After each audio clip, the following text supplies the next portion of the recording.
Welcome to the Belmarsh Tribunal.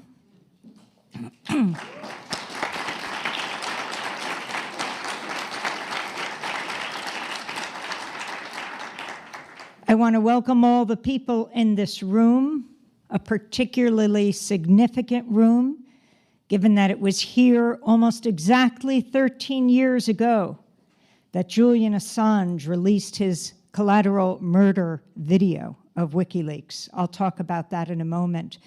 But thank you to all of you, as well as all of the people who are viewing on the democracynow.org live stream, people around the world. I'm Amy Goodman, host of Democracy Now!, which airs on 1,500 public television and radio stations around the world, and on the internet at democracynow.org. It is absolutely critical that as journalists we speak out on this critical issue of press freedom. The Belmarsh Tribunal was convened by the Progressive International and the Wow Holland Foundation and brought to you live by Democracy Now!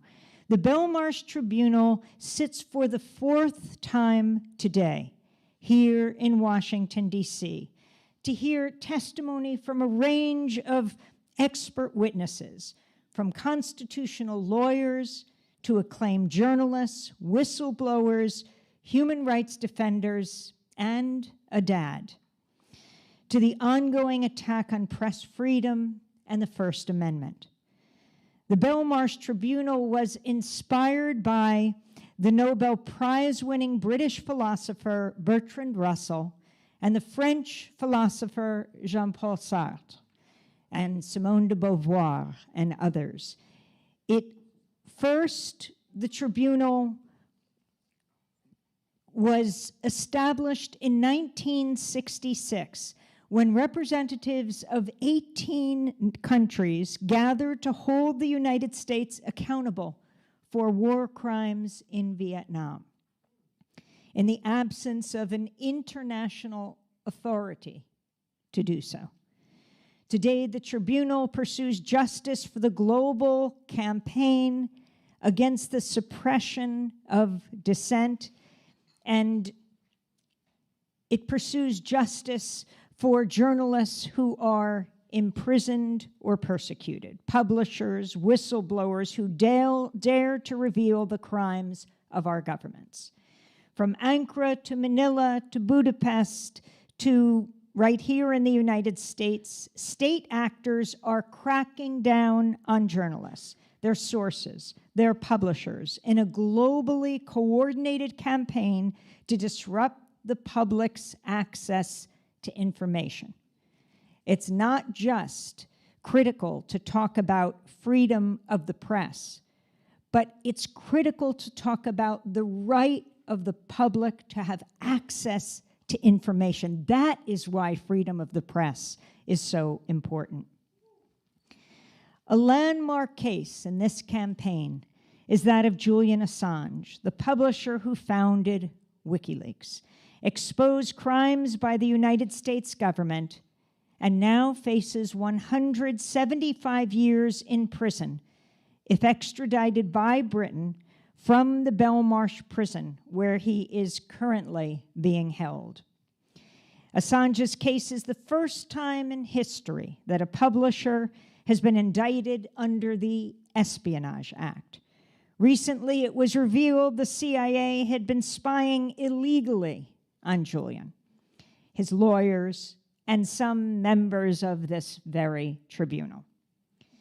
The CIA even plotted his assassination at the Ecuadorian embassy under President Trump. Julian Assange made one of the most explosive revelations right here, not only at the National Press Club, but right here in this room. And we will show images of his news conference. In fact, on Democracy Now!, we interviewed him the following morning. Right here at the National Press Club, he released Collateral Murder, what WikiLeaks called this videotape, which showed harrowing footage of a U.S. Apache helicopter assassinating civilians and journalists in Iraq. I want to talk about that moment, that crime that was documented, not by peace activists on the ground, but by the military itself, the footage coming from the Apache helicopter itself. It was July 12th, 2007. An area of Baghdad called New Baghdad. Men were walking by below the helicopter unit. They called back to base. The soldiers in the Apache helicopter, they weren't rogue. They asked for permission to engage, and they opened fire. They killed Iraqi civilians and 2 Reuters journalists, Namir Noor Eldin, an up-and-coming 22-year-old videographer, and his driver, the Iraqi Saeed Shama, father of 4. Saeed didn't die immediately. He was crawling away, having been injured. A white van pulls up, a dad with his 2 kids taking them to school. The helicopter blows up the van as well as kills Saeed Shama. The kids are critically injured. Now, I dare say this would never have happened if 6 months before, in February of 2007, something that appeared in the Iraq war logs that WikiLeaks released had been exposed at the time. Why standing up for press freedom, free flow of information is so important. It was then that the same helicopter unit, Apache unit flying overhead, saw 2 men below. They were putting up their hands in a surrender sign. They called back to base. They spoke to the lawyer, and they got permission to attack, and they killed them. People gasp in this room, as anyone would. And if we knew that at the time, if we had that information, why it's so critical to have, I dare say an investigation would have been launched. And what happened 6 months later in New Baghdad with that attack that Reuters had appealed for years under the Freedom of Information Act to get that video to find out what happened to their staff and were denied, I dare say that attack would not have happened because we would have known about it before. That's why freedom of the press, the free flow of information, saves lives. And that's what we're going to be talking about today. President Joseph Biden has continued to enforce the stance of the Trump administration before him, calling for Assange's extradition. U.S. Congress and the White House otherwise have remained largely silent. Though belatedly, the New York Times, The Guardian, El País, Der Spiegel, and Le Monde have called for the Biden administration to drop the charges. Today, we're going to hear from an illustrious group of people, including the British parliamentarian Jeremy Corbyn, known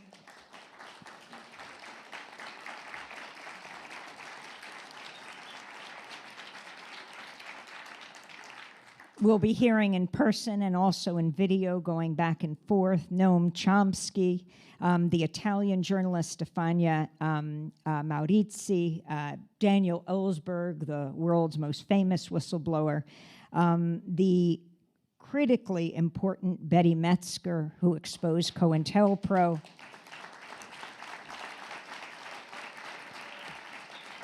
I wonder if she was doing this today, if she would be in prison. Steve Donziger, who knows about prison, the U.S. attorney, and more. But first, I'm going to introduce the co-chair of today's panel, Srećko Horvat.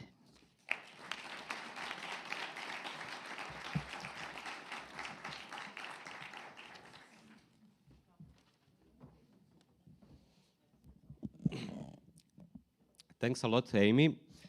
It is a great honor to be here today at the National Press Club, at the very place where a very courageous publisher, one of the most courageous publishers in the world and our contemporary history, revealed American war crimes.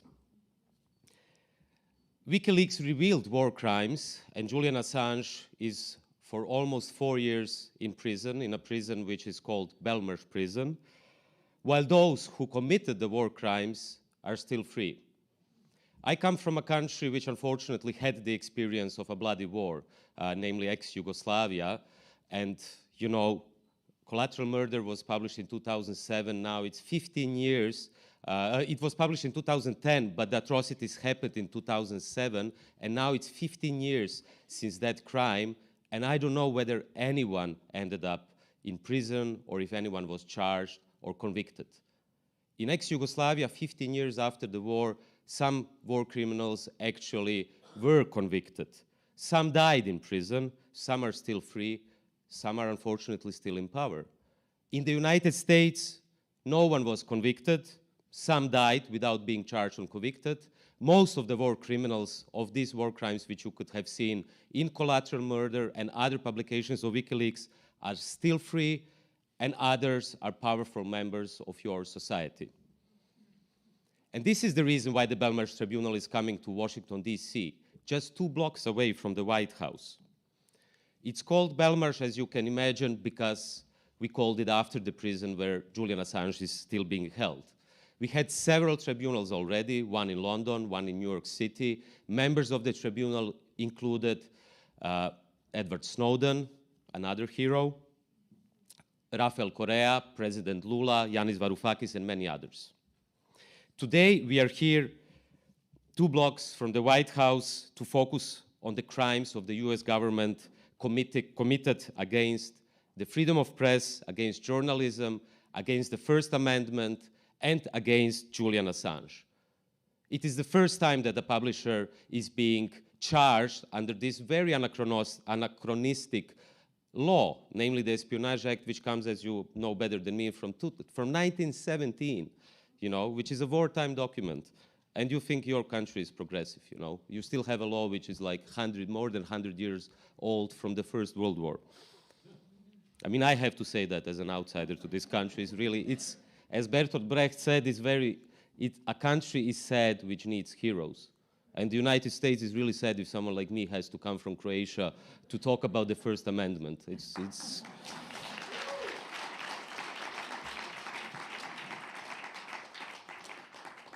As you know, Julian Assange has been targeted by the most powerful institutions in the world, by American institutions, by the CIA, by the NSA, and by the Pentagon, who plotted to kill him or to kidnap him from British soil. And after 12 years of persecution, almost 4 years in prison, of what the United Nations characterized as arbitrary detention, he now faces 175 years in a supermax prison in the United States. For what? For publishing the truth, for publishing facts about war crimes of your government, for publishing the truth and secrets about the CIA program of surveillance of you, my dear fellow American citizens. So we are here today, among other reasons, to remind President Biden of what the presidential candidate Biden said in 2020. Quote, "Reporters Without Borders tell us that at least 360 people worldwide are currently imprisoned for their work in journalism. We all stand in solidarity with these journalists for, as Thomas Jefferson wrote in 1786, quote, our liberty depends on the freedom of the press, and that cannot be limited without being lost." Now, I'm not really a big fan of Jefferson, given the fact that the same guy you Americans celebrate even today owned more than 600 slaves. And in the same way Jefferson was nominally opposed to slavery but owned slaves, President Biden is normally advocating freedom of press, but at the same time continuing the persecution of Julian Assange.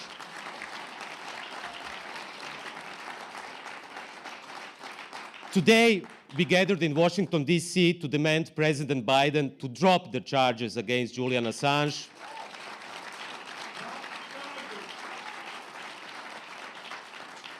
If he really wants to protect freedom of press and the First Amendment. In the meantime, while Julian Assange is still in prison, all major newspapers of the world have demanded the same, to drop the charges. The Guardian, the New York Times, Spiegel, El País, and Le Monde. All major human rights organizations demanded the same, to drop the charges. And even the United Nations called Julian Assange prolonged detention torture. I'm honored to be co-chairing today's tribunal with Amy Goodman, a great source of inspiration, and I'm happy to welcome all the members of our tribunal and you, the audience who is here in a big number, and everyone who is watching us today. And by this, I officially proclaim the tribunal launched. Thanks a lot.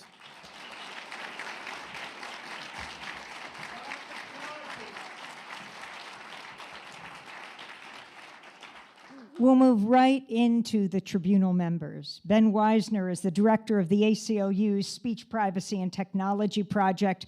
He's been at the ACLU for 20 years, has worked at the intersection of civil liberties and national security, litigating numerous cases involving airport security policies, government watch lists, surveillance practices, targeted killing, and torture. He's testified before Congress as an adjunct professor at New York University School of Law. And since 2013, Ben Weisner has been the principal legal advisor to NSA whistleblower Edward Snowden. Ben.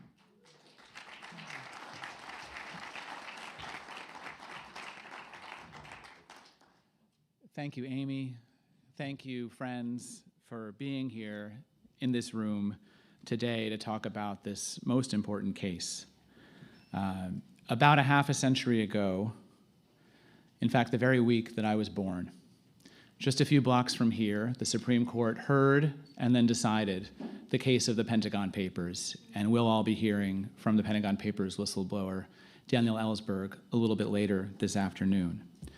In the half century that has passed from then until now, there has been no greater threat to press freedom than United States versus Julian Assange. And you'll hear quite a bit today about the freedom of the man. My comments will be about the freedom of the press to fulfill its necessary constitutional role in any democracy. No government in any kind of system will voluntarily disclose its own crimes. For that, we need brave sources who have firsthand evidence, and we need a free press and brave publishers who are willing to bring this information to the people to whom it belongs. Now, in this case, the government characterizes that collaboration between a courageous source and a courageous publisher as a conspiracy. Of course it was a conspiracy. Good investigative journalism is always a conspiracy. It's a conspiracy to end the monopoly on information that governments control and to give people the seat at the table that they must have in order for us to be able to judge powerful people and hold them accountable.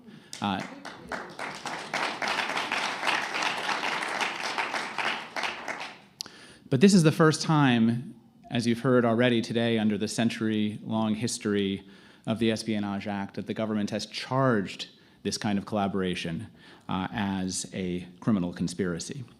And this is vitally important. Remember, without sources like Chelsea Manning, like Edward Snowden, without publishers like WikiLeaks and the partners that it worked with to bring this information forward, what would we have not have known?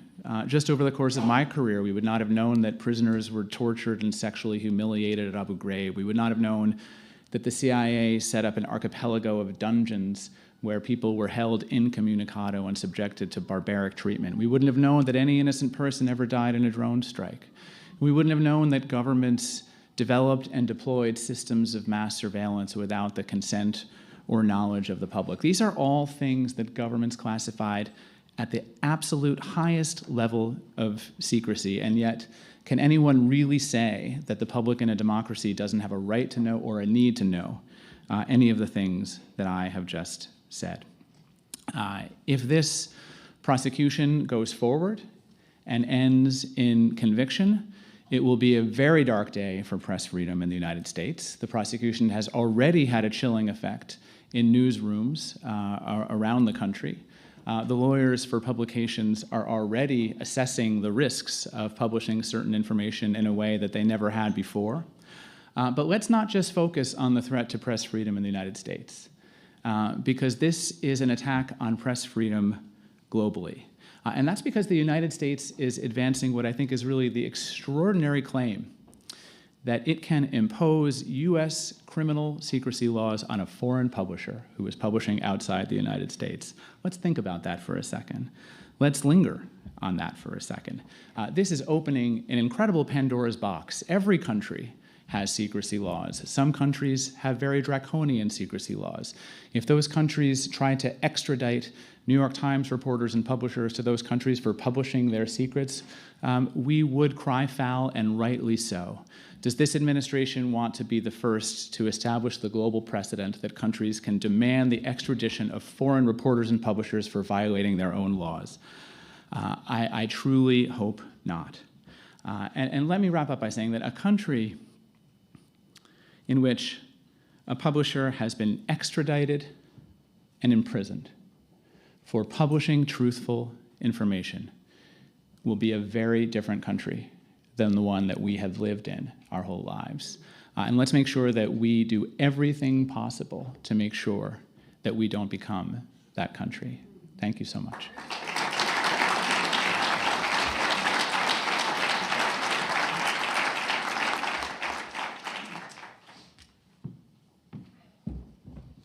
It is my great pleasure to announce the next speaker, Jeffrey Sterling, who is an American lawyer and former CIA employee who was arrested, charged, and convicted of violating the Espionage Act.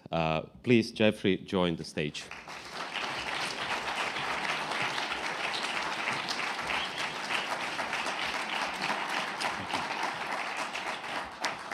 It is an absolute honor to be here today, here at the Press Club. Years ago, my wife spoke on my behalf about the injustice that happened to me. I spent 2.5 years in prison after being wrongfully convicted on no evidence of violating the Espionage Act. It was a travesty of a trial. And that sentence was held up as a shining example of the reasonableness and fairness that Julian Assange will face being tried here for violating that same Espionage Act. I remain sickened to this day that my persecution was held up as the benchmark of what Julian Assange is going to face in trial here. Of course, the benchmarks they did not talk about include my experience fighting against the Espionage Act, a biased criminal justice system, and the realities of being behind bars here in the United States. I can tell you that any claims of fair or humane treatment in store for Julian Assange here within our criminal justice system and prisons were outright lies. But I would like to focus on the law that Julian Assange is supposedly violated. First and foremost, it is virtually impossible to defend against the Espionage Act. Truth is no defense. In fact, any defense related to truth will be prohibited. In addition, he won't have access to any of the so-called evidence used against him. And to make it even more difficult, the government doesn't have to show any harm. It is a law and prosecution in which the government says what it wants. It's a because we say so law, not to be questioned, not to be challenged. The trial will be nothing more than an affirmation and continuation of the character assassination that the government has launched against Julian Assange from the moment that he spoke up. So, but what are we really talking about here? I mean, what is this law, the Espionage Act, that he's accused of violating, and that I was accused of violating? You know, we're led to believe that Julian and other whistleblowers are threats to the national security of this country, hence being charged with violating the Espionage Act. But I'm living proof of what national security actually means here in the United States. Here's a real benchmark they don't tell you about. In my example, I sued the CIA for racial discrimination because they said I was too big and black to serve my country. According to the government in that instance, and upheld by the same courts that they're intending to try Julian Assange, was that a black man fighting for his constitutional rights is a threat to national security. Not a surprise, really. One of the original and enduring threats to the national security of this country is and has always been African Americans. And to punish me as an African American for having the audacity to sue the CIA, I was falsely accused of and put on trial for violating the Espionage Act, and by default, our national security. The only evidence needed to convict me was the color of my skin. Julian won't be afforded any so-called constitutional rights that I had. What chance is he going to have to fight against these charges of violating the Espionage Act? Now, when I think about how national security dictated that I can be blatantly discriminated against, it painfully reminds me of the horrors of slavery and the laws that were designed to preserve it. When examining the Espionage Act and how it's being used, it's not unreasonable to be reminded of the anti-literacy laws that were enforced during slavery in this country. Those laws were used to prevent educating slaves because of the fear that an educated slave population would threaten the nation's security. Keeping us uneducated and ignorant was a tenet of national security then, and we see the same thing with how the Espionage Act is being used now against whistleblowers and against Julian Assange. Truly, the more things change, the more they stay the same.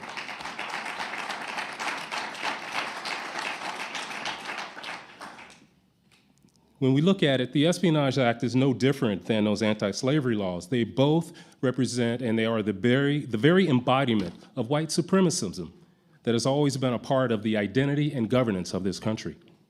The Espionage Act has not been used to fight espionage.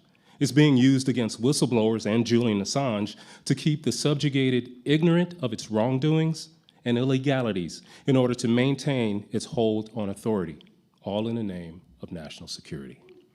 I mean, think about it. None of the Espionage Act prosecutions have or are even allowed to examine the truth of the matter brought to light by the whistleblower. The focus is always only on what was done for the sake of education and accountability. The white slave owners knew the truth. An educated slave won't be a slave for long. That is what this Espionage Act is about. What this endless persecution of Assange and whistleblowers everywhere has always been about, all in the name, again, of national security. And thanks to complicity like from the United Kingdom, who has been all too willing to serve Julian up to the US, that same ideology is expanding beyond the bounds of slavery and fomenting racial discord in this country to reach perceived threats anywhere under perfidious claims of national security. I think it compelling that this tribunal is happening the same week that the nation celebrates the life and work of Dr. Martin Luther King Jr. When he said in the letter from a Birmingham jail that one has a moral responsibility to disobey unjust laws, he was talking about laws like the Espionage Act.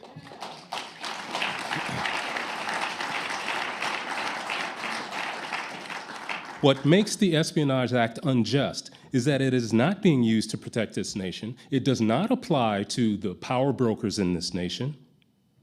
It is being used to keep us all slaves. It is therefore an unjust law and should be disobeyed. The most immediate and meaningful way this wrongful law can be disobeyed is by the release of Julian Assange. The US government has already demonstrated a boundless intent to persecute those who dare reveal its transgressions, and it won't end with Julian Assange. Free the man. None of us will be free until he is released and the Espionage Act is abolished. Set the man free. Thank you.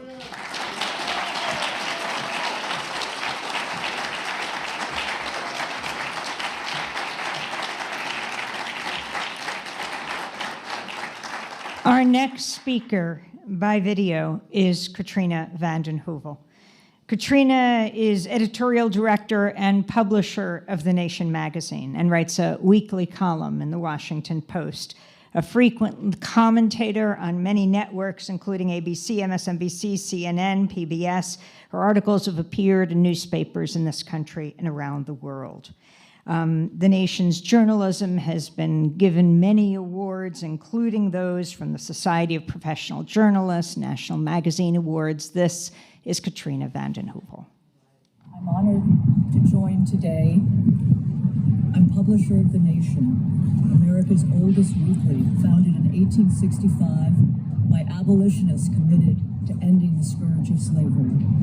Time and again since then, writers for the nation have identified threats to privacy and liberty, the dangers of hypersecurity, of surveillance, long before they were acknowledged by the mainstream media and the broader public. The nation remains vigilant, committed to keeping watch on the watchers, the patrioteers, the securocrats, those who worry more about national embarrassment than national security. We abide by the belief that holding government accountable is central to the mission of a free and independent press in a true democracy. Our democracy is fragile today because, as the nation has argued since its founding, endless wars do not contribute to healthy democracy at home. There's a lot of talk today about the rules-based order. Whose rules? The rules that give us still preeminent endless wars, who believe we're preeminent in a multipolar world, have the authority to lecture the world on issues of press freedom. 3 successive administrations in this country have mercilessly gone after Julian Assange. Persecution and prosecution of Assange undermine U.S. efforts to promote the cause of press freedom internationally.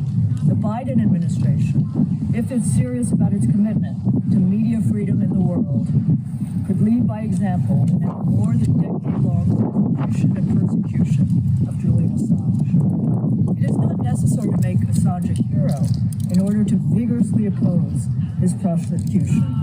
It is necessary to reject the project of successive presidential administrations that, if seen through to the conclusion, set a gravely dangerous precedent for prosecuting journalists and publishers.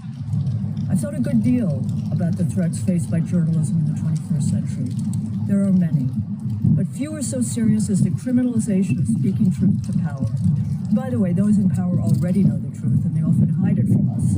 The Biden administration must end years of politically motivated prosecution of Assange by at long last dropping the charges against him. The criminalization of whistleblowers and investigative journalists have no place in a democracy.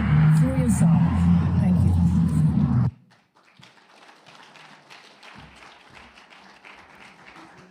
Yeah, that was a bit of a windy testimony, but let me assure you that the winds of change are coming to Washington, D.C. I'm really happy that I can now announce our next member of Tribunal, Margaret Kunstler, the legendary American civil rights attorney who has spent her whole career providing support and protecting the rights of activists. She was the co-chair of the Belmarsh Tribunal together with me in New York City, but this time she's coming to this stage, to this room, to Washington, D.C. as a witness to speak about the lawsuit against the CIA. Please, Margaret, join us.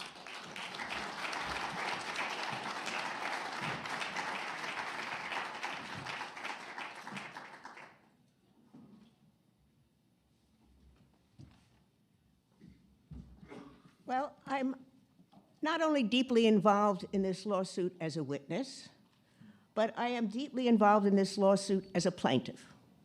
And there are many people who, perhaps who are not with us today, who would be very happy to hear that the name of the lawsuit was Kunstler against Pompeo.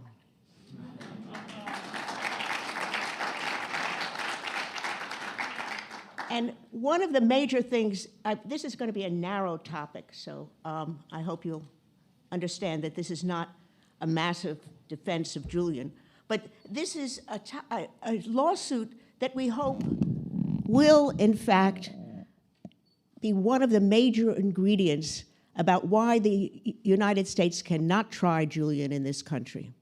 They cannot try Julian in this country because they've overdone their misconduct.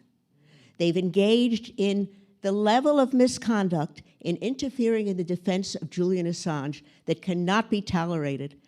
And it's brought in this country so that people can understand just the tip of the iceberg about what has been done to Julian Assange, the actions that have been taken against him. Here, lawyers, doctors, and other professionals who visited Julian Assange their conversations were recorded, But more than that, their equipment was taken, their telephones and their computers, and they were gone through. Now, this started happening in 2017. Before that, we had thought that the surveillance of the embassy was to protect Julian. But we found out through a lawsuit that was brought in Spain that starting in 2017, the lawsuit had completely, the type of surveillance that was going on had completely changed. And now the surveillance was on a level that has been unheard of in this country and unheard of anywhere in the world, that you would record and take information about conversations, about what plans were being drawn up, about specifically about the health of Julian and about what was going to be the defense at trial. Now, you're not allowed to do this. This absolutely violates the concept of justice in this country. And what caused this? How did we reach this level of hatred, of disobedience of law when it comes to Julian Assange? Well, it's significant that it began in 2017 because that was the year that Pompeo came into authority. And Pompeo's very first speech was that he considered Julian and WikiLeaks a non-state hostile intelligence agency. Now, to say that was an explanation that Julian had no rights left to him, that they could go in, they could kill him, anything they wanted to do was fair game. And that is something that is so astounding to our level of understanding of justice in this country that that was the cause of this lawsuit. He allowed what happened to happen. And his effect was so outrageous that he deserves to really suffer under this lawsuit, and I don't know that he's going to suffer enough. He was served in an embarrassing way, and he was very unhappy about how he was served. He was served publicly, and we got footage of him being served, and we were very thrilled about that. But this lawsuit is not only a lawsuit about how far that the government can go, but it also is an example of what they have carried out against Julian all along. The attitudes towards Julian, the use of the press to indict him illegally, all of the things that the searches that have been done of his lawyers, all of the actions that have been carried out against him, which were COINTELPRO actions that you'll hear about later on, that COINTELPRO was used against Julian. And he is considered an enemy and treated as an enemy in the most, where he has not committed any crime. The only thing he has done is reveal the truth. And to have someone suffer and to treat someone so vilely for telling the truth is really astounding. And we hope that this lawsuit will reach out to people in this country and begin to explain to them what has been done to Julian Assange. And we hope that it will have an effect that a lawsuit cannot be brought, then Julian will not be extradited and he will not be tried in this country, and he will be freed because he should be.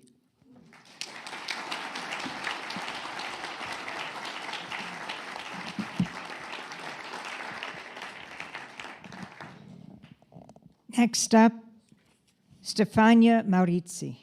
She's an investigative journalist currently contributing to the major Italian daily El Fatto Quotidiano after working for the last 14 years for La Repubblica, consistently rated among the top 2 Italian newspapers, and for L'Espresso, the most important Italian news magazine. Stefania worked with Julian Assange and WikiLeaks since 2009, teaming up with teams of international media to cover and investigate all WikiLeaks secret documents, from the secret files on the war in Afghanistan, called the Afghan War Logs, to the US diplomacy cables, Cablegate, from the files on the Guantanamo prisoners called Gitmo files, on up to the most recent revelations about the European military mission against boats traveling from Libya to Italy, smuggling migrants and refugees, and the espionage activities against French and European leaders by the National Security Agency. Her book is just out in English. It's called Secret Power, WikiLeaks and Its Enemies. This is Stefania.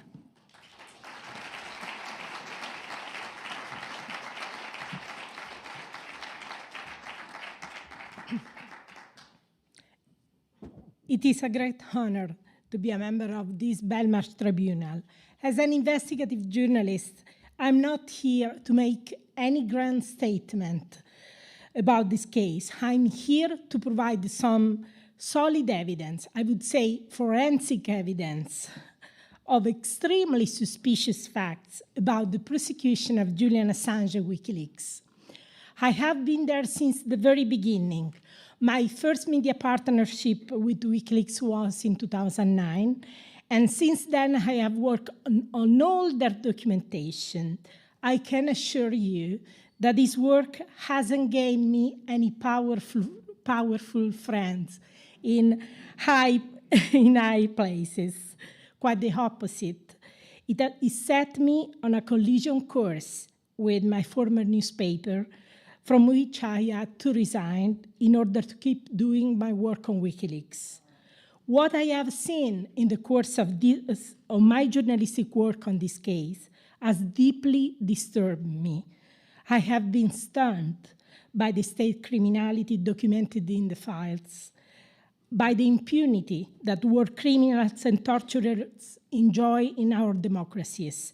I have been shocked that whistleblowers and journalists who reveal war crimes do not have a place to hide in our democratic societies. From 2010 on, Assange sought every possible refuge. He shut himself in an embassy and sought protection in asylum. He knocked at the door of the United Nations Working Group. He knocked at the door at the UN Special Rapporteur on Torture.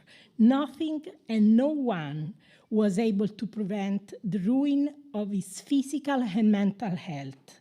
That is why I have engaged in a trench warfare, I call trench warfare, to unearth the truth about this case, litigating an FOI case in the United States, in United Kingdom, Sweden, and Australia, represented by 7 lawyers, because 4 governments not just denied me access to this documentation, but they have used all legal resources and tactics to prevent me to access this documentation.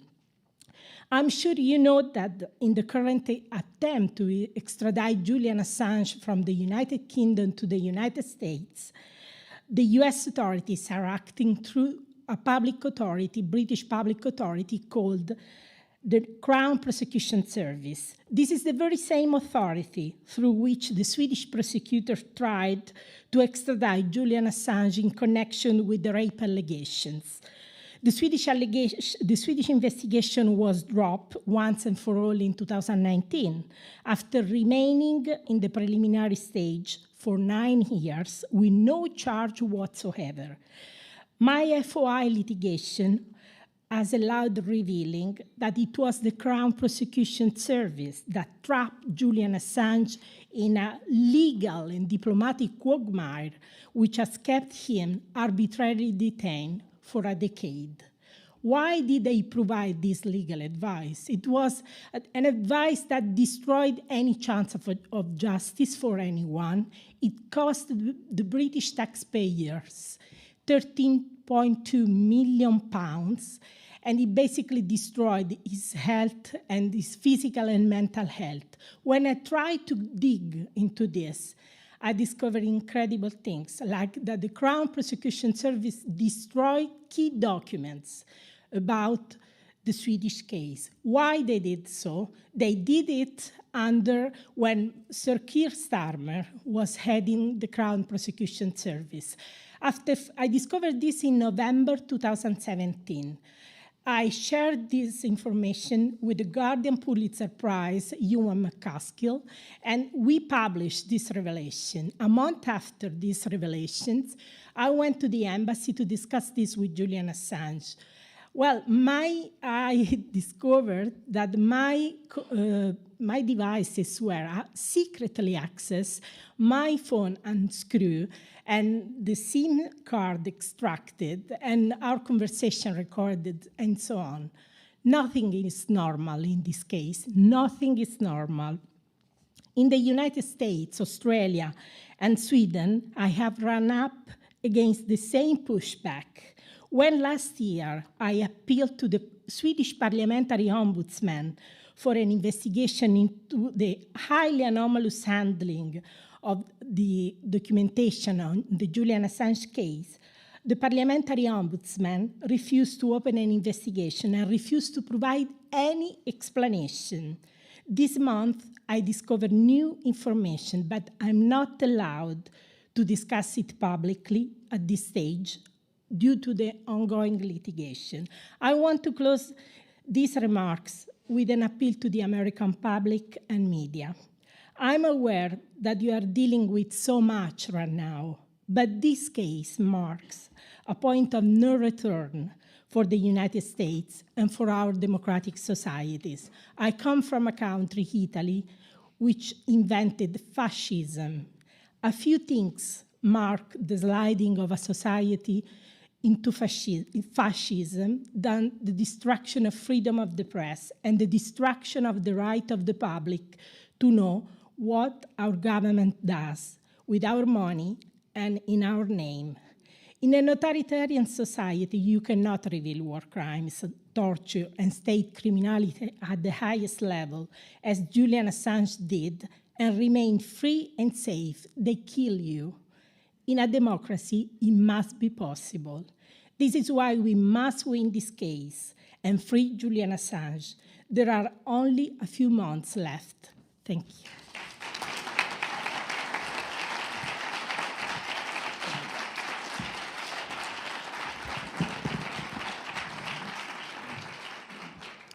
Stefania Maurizi, who is also one of my big heroes, also she doesn't want to be characterized as a hero, already mentioned Keir Starmer.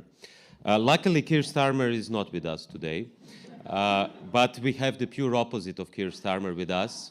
The British politician, former Labour Party leader, a great friend of ours, a member of the Progressive International, and a vocal supporter of Julian Assange. If he was Prime Minister of the United Kingdom today, perhaps Julian Assange would have been free already. But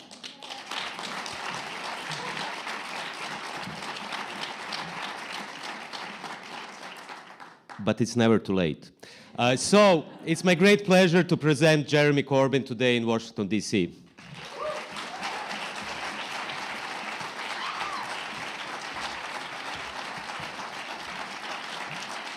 Thank you. Thank you, Sreko, and thank you, Amy, for presiding over today's event in this amazing setting of the National Press Club, where Julian Assange revealed uncomfortable truths to the world about the murder of innocent civilians in Iraq by specific military orders to do so, knowing full well they were breaking the law. What's Julian charged with? Telling the truth all over the world about what governments do and what governments want to hide from. I, as an elected politician, am very well aware that elected politicians don't like being questioned on the decisions that they make. But it's fundamental to a democratic society that they are constantly under surveillance and under question. They're very keen on putting everybody else under surveillance. Their decisions should be under surveillance at the same time. And so Julian published through WikiLeaks huge volumes of information. He went to extraordinary lengths to anonymize the sources and protect the sources at the same time. He was extremely responsible in his journalistic approach to this. And the way his character has been denigrated all over the world is a shame and a disgrace. He's threatened with the Espionage Act for somebody who revealed truths. And if he arrives in this country and is put on trial here, which I hope he never is, and I hope he never does, would then face a 175-year sentence.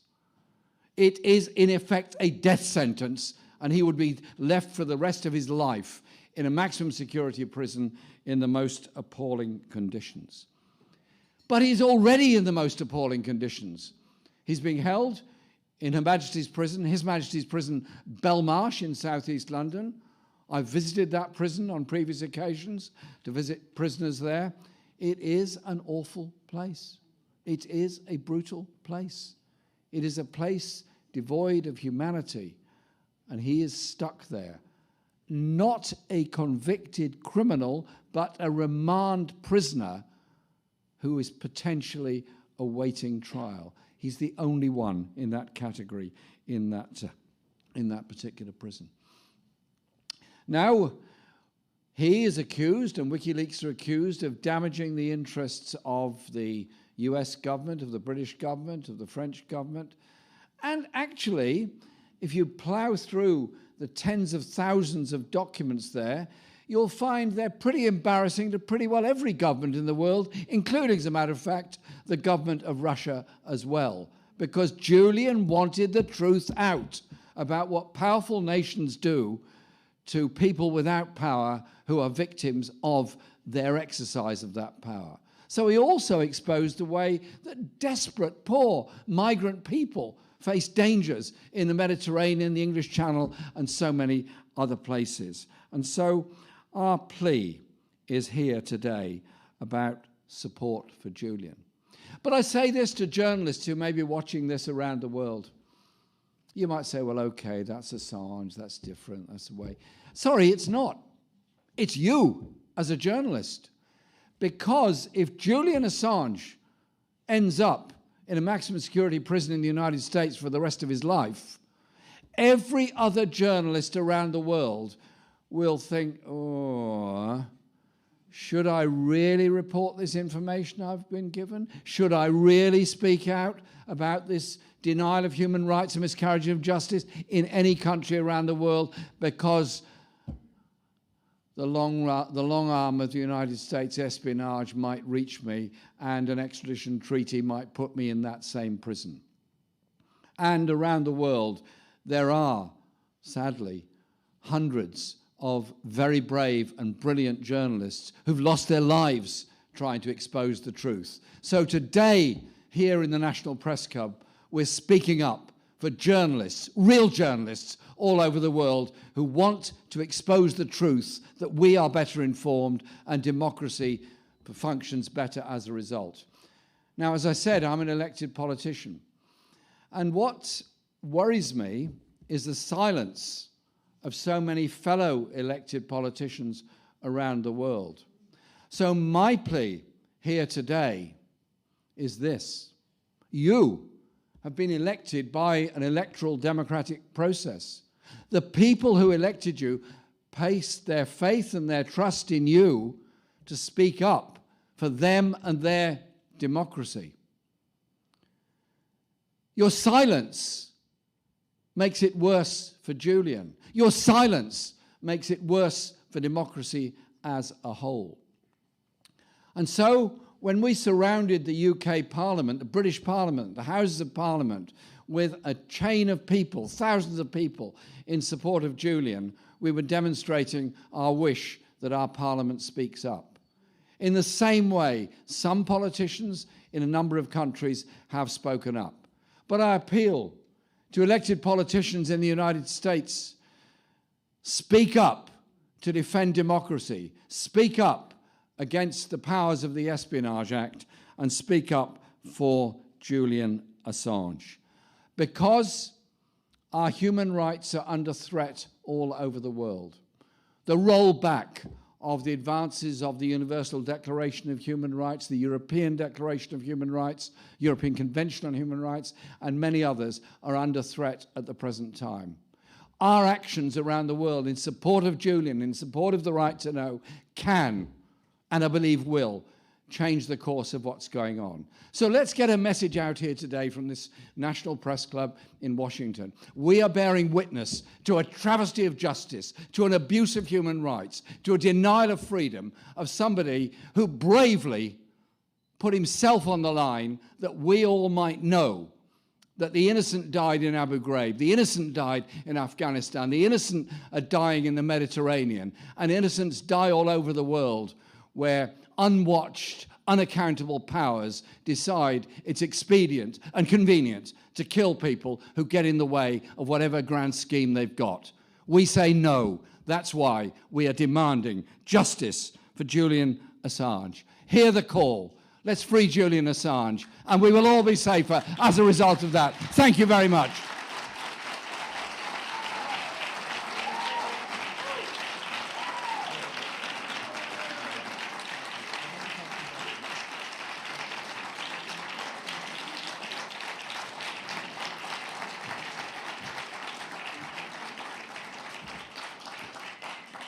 Our next speaker is the American human rights attorney, Stephen Donziger, who was part of a team that won a historic $9.5 billion judgment against Chevron Corporation.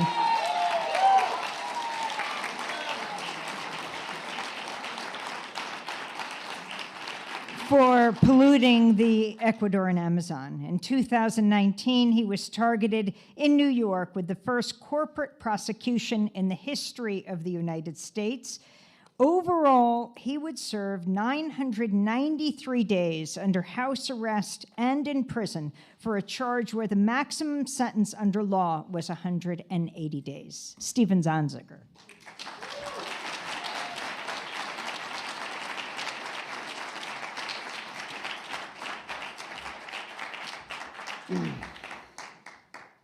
Thank you, Amy and Shreko, and this wonderful panel. You know, half the battle when you sort of deal with the attacks, and I don't mean to compare in any way my situation to the cruelty that Julian is enduring right now, but half the battle is this. You know, it's the solidarity.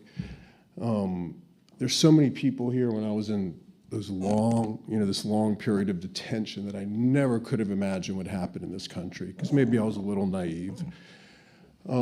So many people came through for me and my family, just like people are here today for Julian, and I cannot tell you how completely uplifting that was. You know, part of the challenge when truth tellers speak truth to these entrenched pools of power is how to turn the attacks into opportunities. And as I sort of watched the trajectory of Julian's case, and I really haven't dug into it very deeply until the last year or two, by the way, when I read a book by Nils Meltzer. I don't know if you folks know the book, former UN Special Rapporteur on Torture, who has completely and meticulously documented that the US government narrative about Julian is a complete fraud. It is a complete fraud from A to Z. And Nils is not someone who comes at this from a movement perspective, like he's a serious clinical lawyer. And I would recommend, by the way, to all the journalists out there watching this, that if you have doubts about Julian, and if you have doubts about the case, and if you've been sort of maybe a little bit taken with like, well, I don't know about that guy, that you read Nils's book. Because I can tell you, as someone who represented indigenous peoples in Ecuador for many, many years against Chevron. And for those who don't know, there's a bunch of stuff online, but Chevron, over a period of years, through Texaco, deliberately dumped billions of gallons of cancer-causing waste into the Amazon. And I went down there as a young lawyer in 1993, Just like Julian started WikiLeaks, you start thinking, hey man, we can do these big things and make a big difference in the world.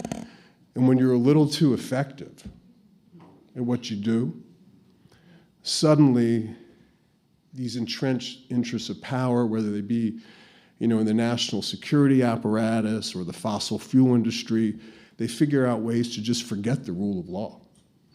The rule of law as is normally understood to be applied, and I get the fact that in this country we've had a lot of problems through history of not applying the rule of law, not just recently, but as normally understood, the rule of law is not being applied to Julian's case. It was not applied to my case. I am the first person in US history, the first lawyer ever to be detained pre-trial on a misdemeanor charge.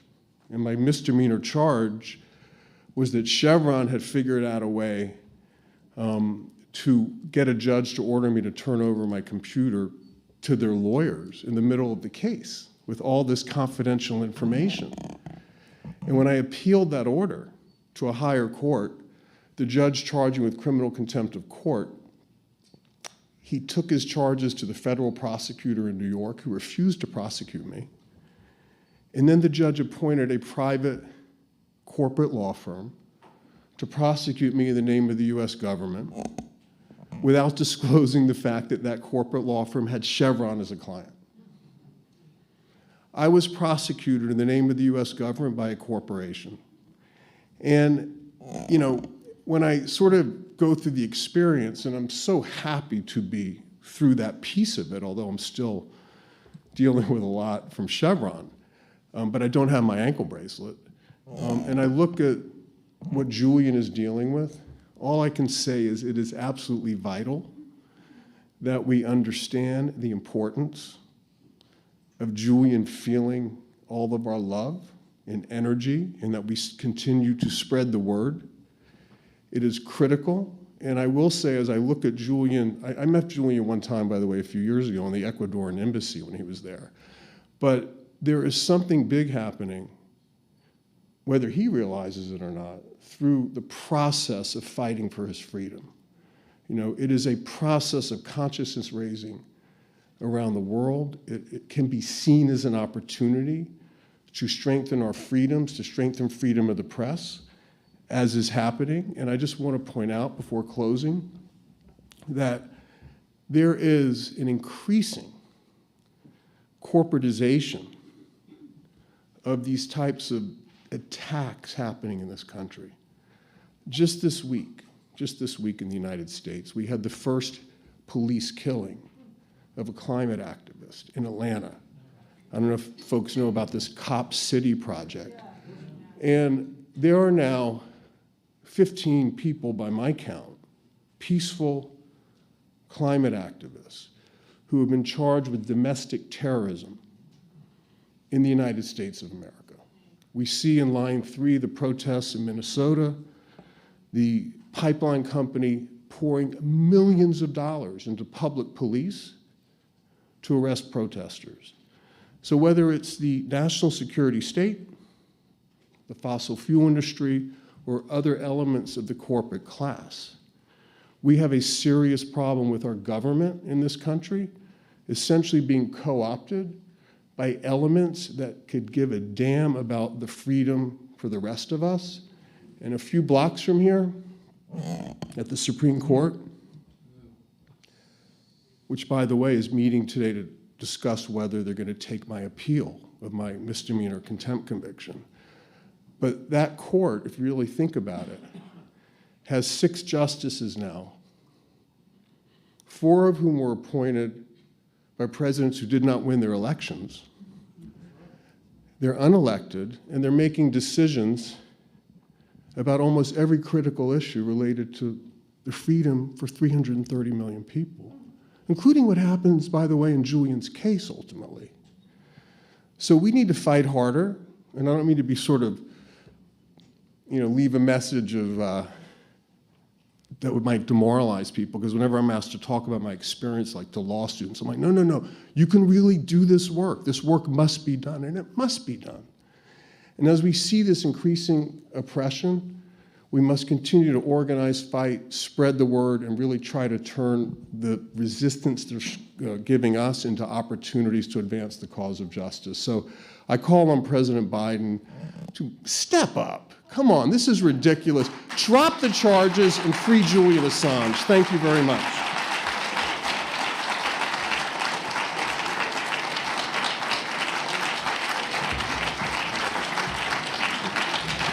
Thanks.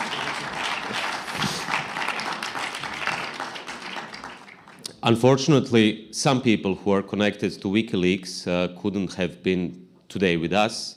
I want to remind of two names particularly who were, besides Julian Assange, working on the leaks and analyzing all these secret documents, who are still not allowed to come to the United States because they would probably end up in Virginia or in a high security prison. One name is Sarah Harrison, and the other name is Jacob Appelbaum. We were supposed to have Kristinn Hrafnsson with us today, but he was advised by his lawyers not to travel to the United States, similar to some other members of the tribunal who didn't arrive today. So much about the United States again.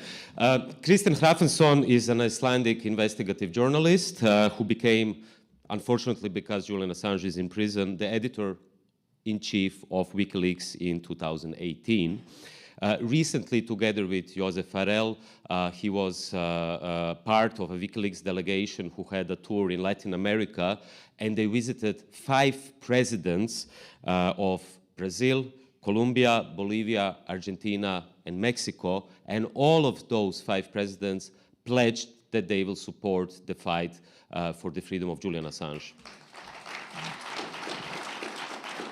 So I'm really happy that today, unfortunately, not in person, but per video, Kristinn Hrafnsson will speak also about that experience. The story of WikiLeaks and Julian Assange has 2 main components, 2 chapters, both equally important. One is about the publications, the most important journalistic work of this century. The other chapter is about the reaction to this work, and it is equally revealing. The explosive stories that emerged from the publications more than a decade ago are well known. War crimes, killing squads, human rights abuses in Iraq, Afghanistan, and Guantanamo Bay. The underbelly of US diplomacy and the diplomatic cables released in 2010 and 11. The reaction side in the WikiLeaks saga is an ongoing one. It is the story of how empire is used all his might against one individual, Julian Assange, in an attempt to crush him, silence him, kill him. His resistance has not yet brought him any justice, but it has laid bare the raw elements of the empire, the one that totally disregards the principles it so proudly preaches of human rights, freedom of the press, the rule of law. The quest of brutal revenge and the attempt to make an example out of Julian, the United States is willing to disregard and undermine the fragile system of international order. It has blatantly dismissed the United Nations findings in favor of Assange and thereby weakened 2 important human rights bodies, one being the United Nations Tribunal on Arbitrary Detention, that often has successfully contributed to the release of politically persecuted dissidents. The other body is United Nations Special Rapporteur on Torture, who found in Julian's favor. By disrespecting and dismissing these UN mandates, it undermines their ability to assist other politically persecuted and tortured individuals. Authoritarian regimes will simply say, why should we abide by findings of these UN institutions when the US, the UK, and Sweden totally disregard it? Similarly, other multilateral bodies are disregarded, the European Council, the European Parliament, the OAS, and on we can go. So the raging pursuit of Julian Assange stops at nothing, including undermining fragile international legal structures that have been built up over decades with great effort in an attempt to increase order on our planet. In the Assange case, the US and the UK are even violating their own bilateral treaty on extradition. That treaty exempts extradition for political offenses. Despite this exemption, the United States demands the extradition of Julian Assange on the basis of this treaty, whilst at the same time accuse Assange of political offenses. Not only is espionage a pure form of political offense, but the indictment against him is littered with accusations of political motives. It is true that Assange is guilty of attempting to put an end to war crimes and corruption by exposing it. You could call that political, but if it is truly a political crime, it is a crime every decent journalist should be committing.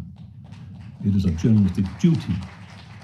And Julian is clearly guilty of journalism, and the evidence of it are the dozens of awards he and WikiLeaks have received over the last decade. In our twisted world, it has been decided by the empire that exposing the truth is now considered a political crime. The desire to make an example out of Assange and send a threatening signal to every journalist in the world is so excessive that the United States is ready to put in jeopardy its press freedom principles enshrined in the First Amendment. Now, finally, all major mainstream media in the US have seen the danger in the Assange persecution to their own position and have raised concern. So have all major press freedom, free speech and civil liberties organizations in the United States and indeed in the world. Still, the case is ongoing. Despite this, the US is still demanding extradition from the United Kingdom, and Julian is still in Belmarsh prison. In April, he will have spent 4 years there, the longest serving remand prisoner in the UK in latter times. The attacks on Julian continue, despite the fact that the indictment against him is totally inconsistent with newly introduced press guidelines of the United States Department of Justice. These guidelines are de facto part of US law since November. These guidelines recognize the journalistic right to request, receive, possess, and publish classified government information in the public interest. At least 17 out of the 18 counts in Julian's indictment are completely incompatible with these new guidelines. Merrick Garland's Department of Justice should be flooded with urgent demand to explain this obvious discrepancy. Already the persecution of Assange has severely damaged the reputation of the United States. The fact the US government is acting against its own principles, the one they preach around the world, has not gone unnoticed. In recent weeks, I've traveled to several Latin American countries and met presidents who are very concerned about the precedent set in the Assange case. After meeting President Alberto Fernandez of Argentina and his Vice President Cristina de Kirchner, they both sided with the Assange campaign, urging the Biden administration to drop the charges against him. Argentinians, as do others in the region, know fully well the capability of the CIA in planning kidnapping or killing of individuals, as we now know the agency was plotting against Julian in 2017. I met Luis Arce, the president of Bolivia, who fully committed himself in support of Assange. The same applied to the newly elected president of Brazil, Lula da Silva, who understands better than most the nature of the lawfare against Julian, having himself spent more than 500 days in prison because of such lawfare, a lawfare where it is well documented that the US Department of Justice was involved. President Lula assured me that the fight to end the injustice entailed in the Assange case would be a priority in his foreign policy.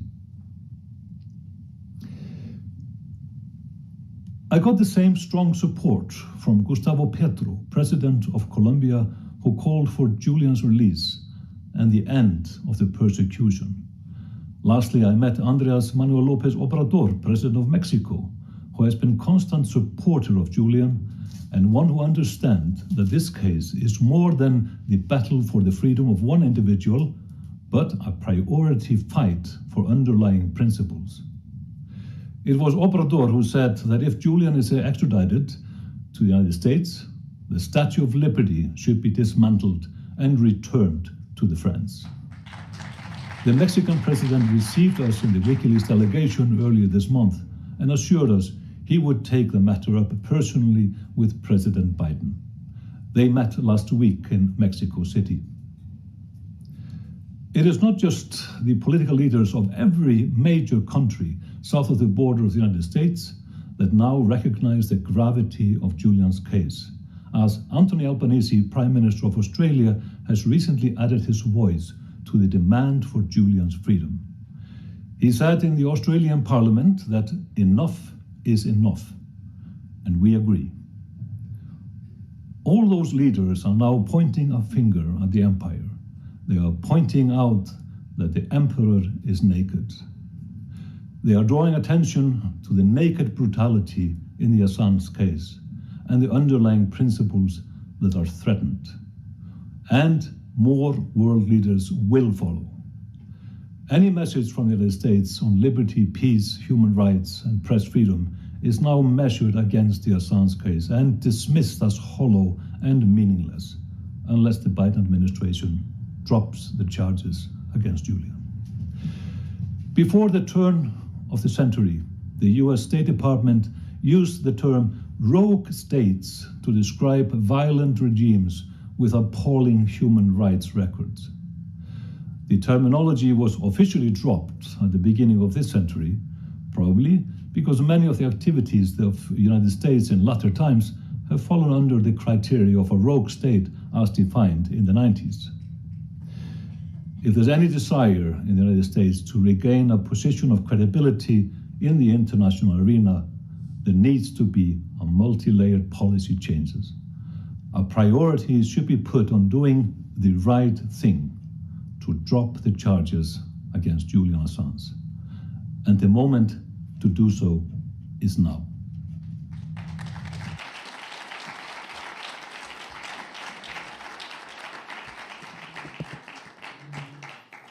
Our next speaker is Jesslyn Radak, human rights attorney renowned for her work protecting whistleblowers and journalists while working at the Justice Department.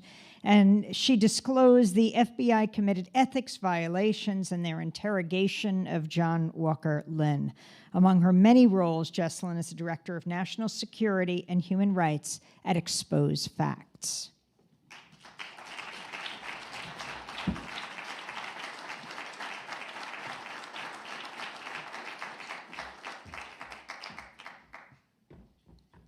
I'm the one who needed the step. I'm Jesslyn Radak, and I represent whistleblowers and sources for a living, basically. I have defended the most number of media sources in the US who have been investigated and charged under the Espionage Act. Defendants can't get a fair trial under this law. In addition to the Espionage Act having no public interest defense, these cases are plagued by secrecy and defined by Kafkaesque features. For example, I have been shut out of my own clients' unclassified hearings. The parts of the hearings and trials that are public are often include code words and substitutions that make the proceedings very difficult for the public to understand. In one case, the government attempted to prevent defense attorneys from using the word whistleblower or the word newspaper. The government routinely also uses classification rules to withhold exculpatory evidence from defendants. In Chelsea Manning's case, the government withheld a damage assessment showing that her disclosures caused no real harm to national security. She was facing 35 years in prison. Most recently, I represented and still represent Daniel Hale.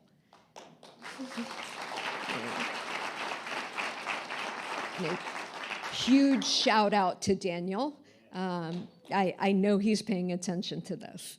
But basically, Daniel had to navigate an Espionage Act prosecution in the most conservative federal court in the country, the exact same court where Assange is indicted in front of the same judge. Daniel is a veteran of the US Air Force who participated in the US drone assassination program. After leaving the Air Force, he became an outspoken opponent of the US's targeted killing program. He basically called out and informed the public about targeting ineffectiveness and casualties and consistently exaggerating the accuracy of drone strikes and underreporting civilian deaths. Daniel's house was searched in 2014. Like Julian Assange, he lived under a sword of Damocles for a better part of his adult life. In May 2019, he was finally arrested and indicted on allegations that he disclosed classified documents to the US military's clandestine drone program, believed to have been the source material for a series in The Intercept called The Drone Papers.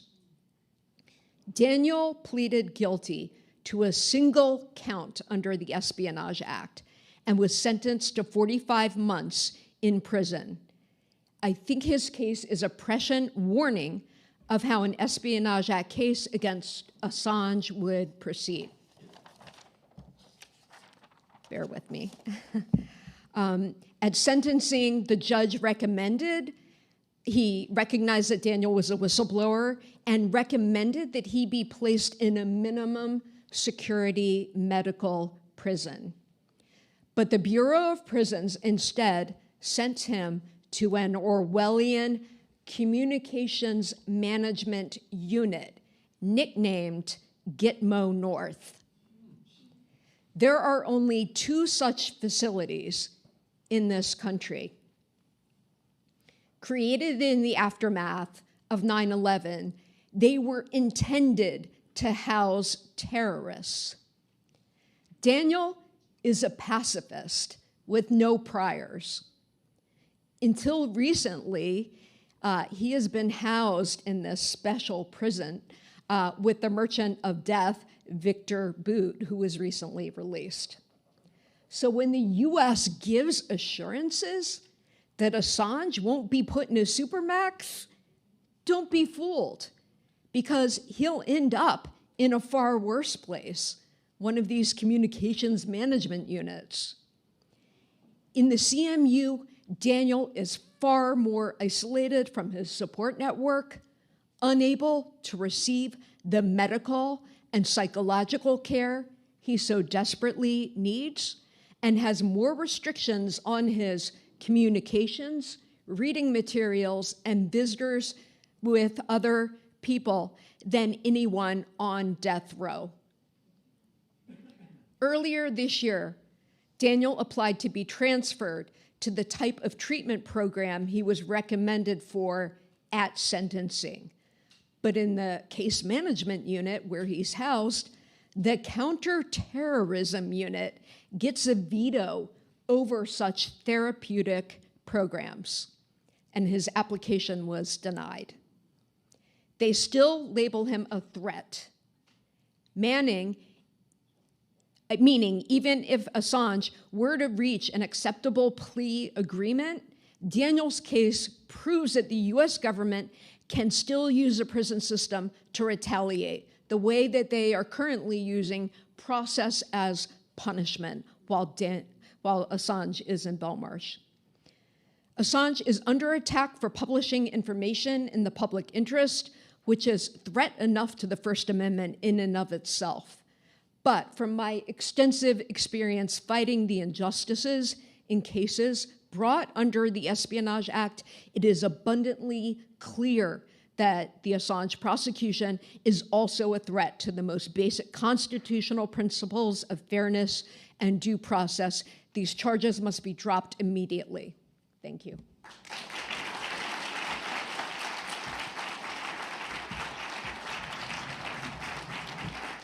Thanks a lot. Surprise, surprise.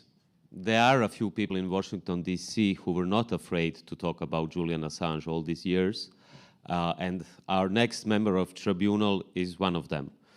So it's my big pleasure to present the one and only Chip Gibbons, Policy Director of the organization Defending Rights and Dissent.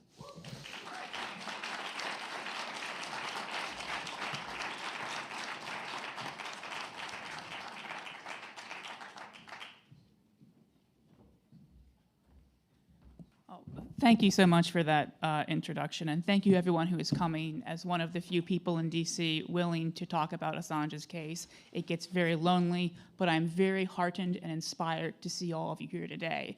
I want to start by acknowledging 3 people who cannot be here today. One is Julian Assange, who is imprisoned in a dungeon called Belmarsh. The second is Daniel Hale, who is currently being held in a communications management unit. I've been told that Daniel watches Democracy Now!, which is streaming this. Daniel, if you can hear this, I want to say on behalf of everyone in this room, you have our solidarity. Never let them break your spirit. A better world is possible only because of people like you.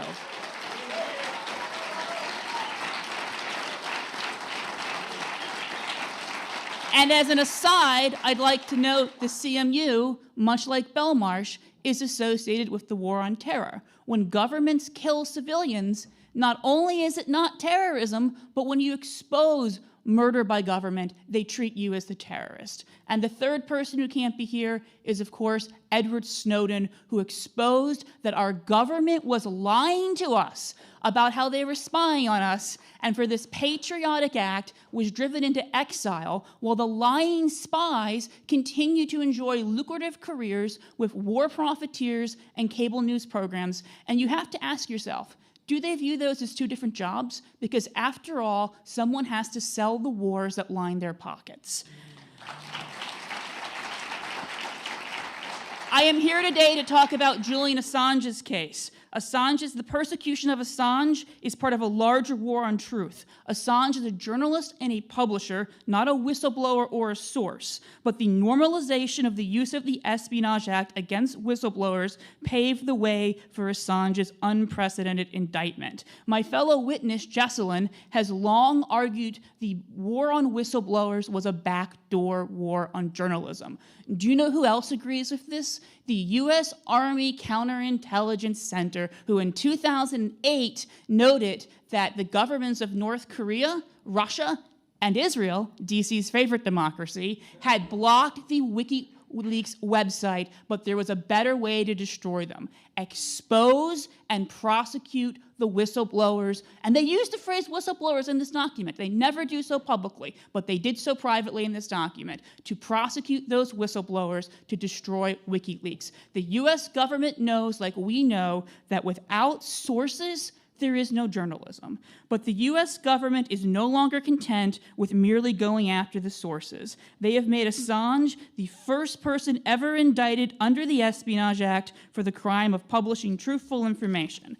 Make no mistake, the attempts to silence Assange is part of a larger war to silence those who expose the crimes of empire, militarism, and the US national security state. And it's not just a legal war involving a prosecution, but an extra-legal war involving covert action and propaganda. While the US security state is cloaked in secrecy, there have been a steady trickle of revelations about the 3-letter agency's war on WikiLeaks.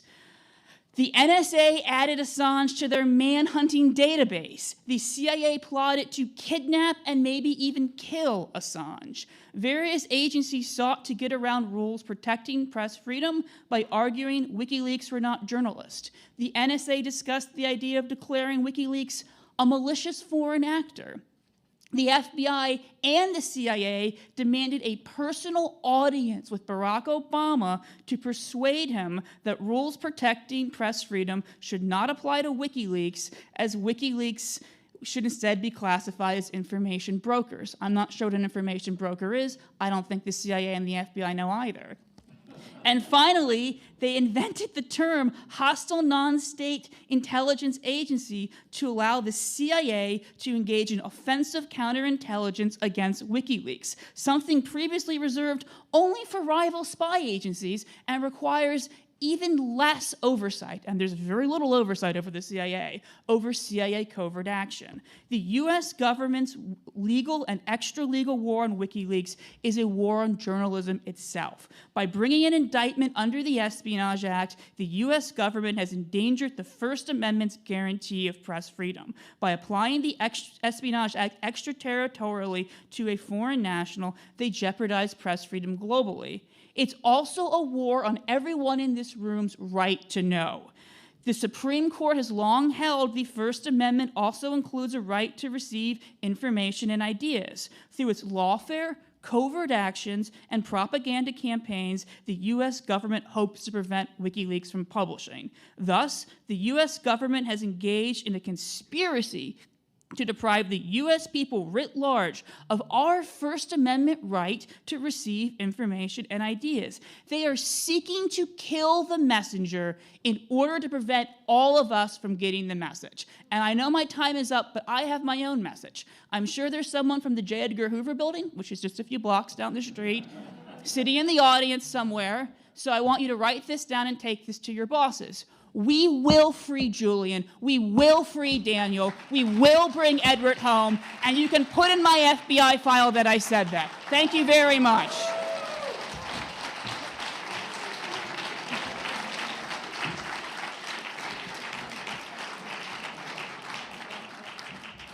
Kevin Gostela is our next speaker, journalist, author who's worked extensively on U.S. violations of civil liberties, in particular on the cases of John Kiriakou, Chelsea Manning, and Julian Assange. He's managing editor of Shadowproof, a press organization which exposes systemic abuses of power in government and business.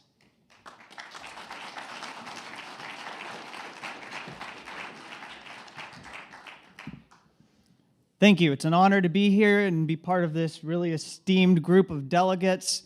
And also, this is a far better event than the Hayden Center event that was held back in December with some very unserious people, including a brief appearance by Michael We Steal Secrets Hayden. The political case against Julian Assange is primarily composed of a conspiracy theory that comes from the Central Intelligence Agency. In April 2017, as we've been hearing in the first speech from CIA Director Mike Pompeo, he not only labeled WikiLeaks a non-state hostile intelligence service, but he also asserted WikiLeaks directed Chelsea Manning in her theft of specific secret information. Part of my book, Guilty of Journalism, The Political Case Against Julian Assange, focuses on unraveling this conspiracy theory. Manning was not directed by WikiLeaks to make submissions. She tried to share documents with the New York Times and the Washington Post. She maintains WikiLeaks was a last resort because the prestige media in the US failed her. Thanks to the work of Yahoo News reporters, we now know that the label Pompeo affixed to WikiLeaks stemmed from CIA policy. The CIA did not want to brief Congress or have President Donald Trump looped into their plans to target WikiLeaks with a disruption campaign. They treated WikiLeaks as a rival spy service, as you just heard from Chip, to mount offensive counterintelligence operations, free of any oversight. Actions undertaken included the targeting of WikiLeaks' digital infrastructure. Agents had a green light to provoke, quote, internal disputes within the organization by planting damaging information. They could steal the electronic devices of WikiLeaks staff. The CIA also allegedly sketched out plans to kidnap or poison Assange. Much of the pressure campaign to force Assange out of the Ecuador embassy was carried out by a Spanish security company called UC Global. Its director, David Morales, has been accused of crimes in a Spanish court, and this arrangement, formal or informal, gave the CIA the ability to deny involvement, which is typical. Just recall how the CIA developed arrangements with right-wing and often violent Cuban exile groups. UC Global planted microphones in the embassy. They targeted Stella Assange, their baby, and Assange's attorneys. There were audio and video feeds that kept them under constant surveillance. And as Margaret Kunstler said, people who came to visit the embassy had to hand over their electronics, which were then copied by people at these checkpoints. Dossiers were compiled on visitors. When former CIA Director Leon Panetta was asked by a German public broadcaster about the CIA-backed operation, he let out a belly laugh. That doesn't surprise me. That kind of thing goes on all the time. And in the intelligence business, the name of the game is to get information any way you can, and I'm sure that's what was involved here. For what it's worth, the U.S. Justice Department did not indict Assange after Manning was convicted in a U.S. military court-martial. CIA discussions about putting Assange on a rendition flight stirred panic among senior officials in both the Trump administration and Justice Department. As the Yahoo News report indicated, there were no charges under seal, and if Assange was abducted, as the CIA did with Khalid al-Masri and Abu Omar, there would be no legal basis to try him in the United States. Justice Department officials accelerated the drafting of charges against Assange, and by December 2017, within the first year of Trump's presidency, the DOJ had a sealed indictment. The CIA's actions were motivated by revenge, and they still are. WikiLeaks exposed their arsenal of cyber warfare capabilities through files published in March 2017. It was embarrassing for the CIA, and by April, they were hell-bent on neutralizing Assange one way or another. Going back to Pompeo's April 2017 speech, he said, "We have had administrations before that have been squeamish about going after these folks under some concept of this right to publish." Pompeo proclaimed that Assange had no First Amendment freedom because he is not a U.S. citizen. The gloves were off. We barely know the extent of the CIA's operations against Assange and WikiLeaks, despite a lawsuit in the Southern District of New York brought on behalf of attorneys and journalists allegedly targeted. The U.S. Justice Department's prosecution, along with the CIA's influence over the judiciary, ensures that the full truth of their actions may not be known for several years or even multiple decades. But what can be stated confidently, largely as a result of the CIA, Assange languishes in detention, punished by a draconian process that takes a greater toll on him every day and leaves other dissident journalists, particularly foreign journalists, fearing that they may be next if they follow Assange's example and challenge the U.S. national security state. Thank you.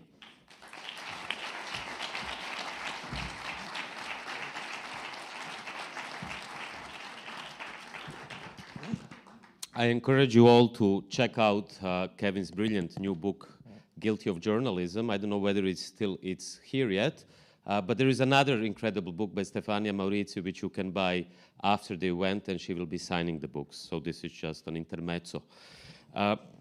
Before I present our next member of Tribunal, and just to say we have, I think, 5 more members of Tribunal speaking and a little surprise at the very end. Before presenting our next speaker, I want to be a bit personal.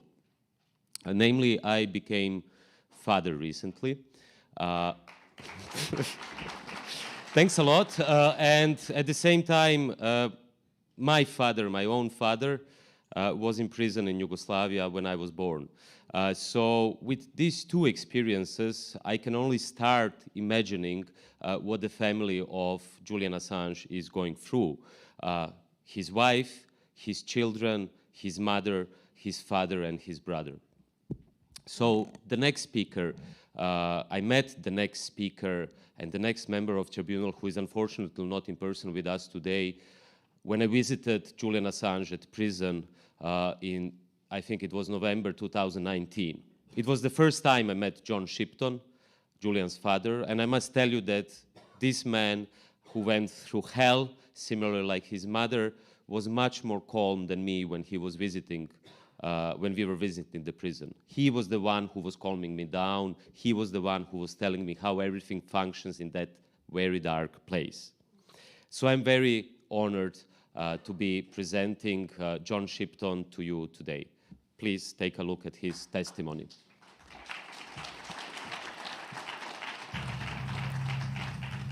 Hello everyone, John Shipton here, Julian's father. Unbelievably, we now enter the 14th year of the persecution of journalist and publisher Julian Assange. What's most striking is the ceaseless, malicious abuse, the hounding, the constant hounding of Julian, the smears, the unscrupulous calumnies, lies that have characterized this 14 years. The interminable court cases, the abuse of process, the malicious application of bureaucratic regulations, the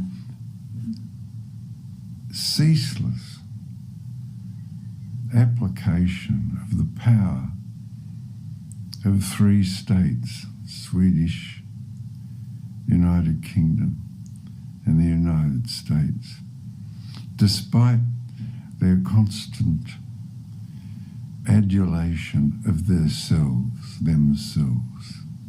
despite their constant crying from the rooftops about their free press, about how the right to free speech is an artifact which they bring to the world.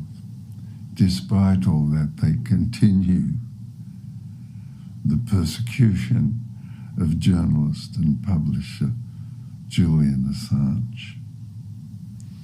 This forces us to contemplate the magnificent gift the English-speaking people gave to the world, the civilizational gift of the due process between the state and the citizen. Due process came about 800 years ago from the Magna Carta at Runnymede, placing between the people and the state a shield of laws through which the state must relate to the people. This great artifact has been abandoned, ruined in the case of Julian Assange, and it has now become, the persecution of Julian has now become a global problem which the United Kingdom and its judiciary and its Crown Prosecuting Service and its Colonial and Foreign Office ignore to the detriment of their reputations and their relationships with other states in the world, that where once they could say that we, the United Kingdom, are governed by laws from which we call the common law, which goes upon precedent. Well, these precedents they call the authorities in court cases. These authorities they crushed, they discarded in their haste to hound a man, Julian Assange, who only ever spoke truthfully, who only ever published accurately.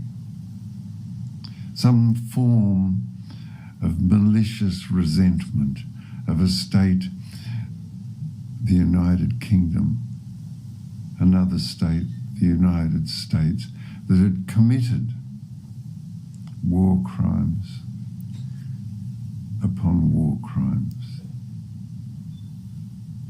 human rights abuses, human rights crimes, crimes against humanity. Crime against humanity is simply a crime against us, our mothers and fathers, our children, pointing out this allows these states to reform, but in their pride and hubris, they have decided not to use the democratic process to reform themselves, but use the democratic process to deceive people and hound close to death's door in dire circumstance publisher and journalist Julian Assange. So I believe that the work of the volunteers, the supporters, over the last 4 or 5 years have brought to a nadir, to an end point, to such embarrassment for the United Kingdom, the Crown Prosecuting Service and the English judiciary, to a point of embarrassment where other states that once looked to the Mother of Parliaments, the United Kingdom, once looked as example to the United Kingdom and its Parliament and its laws, now turn their face away in worry and in contempt for this announcing to the world that they, as they have done in the United Kingdom and their Parliament, that they are the leaders in free speech, among the leaders in free speech, among the leaders in the rights to publish, among the leaders in advocating for journalism, among the leaders in advocating that having an educated populace produces policy influences from the populace that guide the executive and the parliament. That is no longer the case.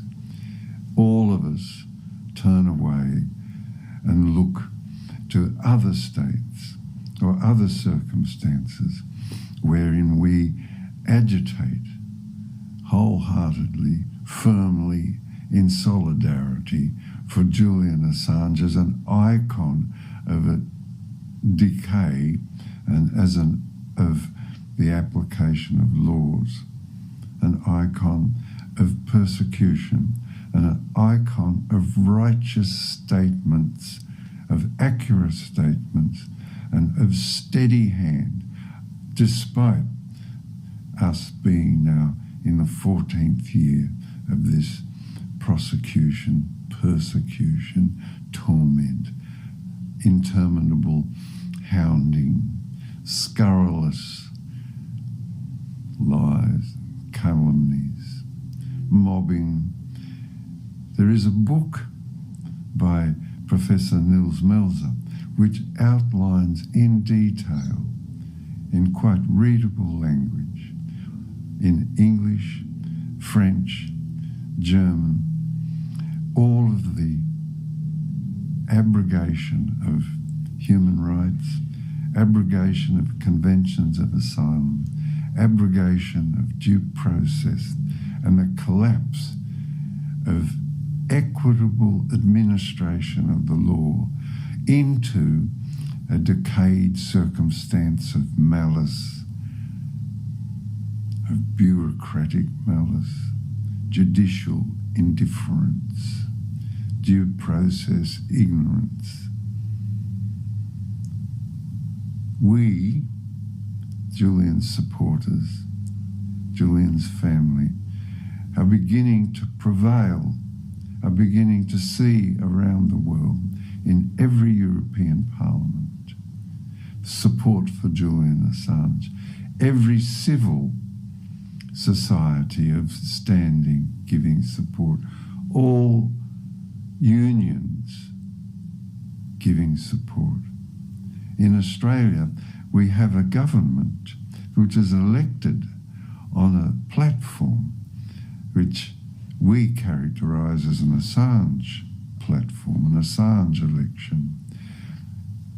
A government elected principally in our view, principally on its stand for Julian Assange. I say this to indicate the level of support worldwide in the Western world, in Middle East, in India,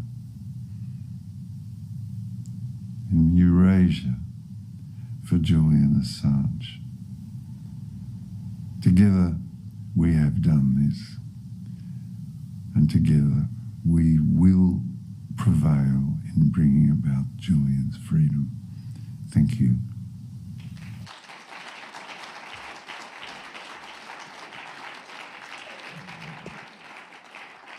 Julian's father. And now to Betty Metzger. As a reporter for the Washington Post in 1971, she was one of the only journalists willing to cover leaked documents exposing FBI crimes, including surveillance of students, of academics, of anti-war and civil rights activists. One of the stolen files revealed the existence of one of the FBI's illegal programs, COINTELPRO, the counterintelligence program under J. Edgar Hoover. She's the former chair of the Department of Journalism at San Francisco State University and the author of The Burglary, the discovery of J. Edgar Hoover's secret FBI. Betty Metzger.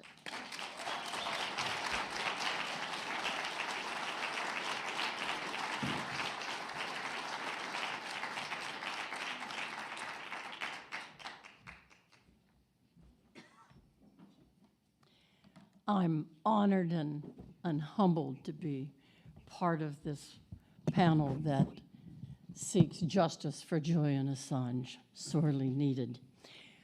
I'm here with a case study, something that I think shows very clearly the great importance of protecting whistleblowers and the necessity of a free press. And it is the story of the people, the impact of the people who burglarized an FBI office in 1971 and then stole every file in the office and made them public.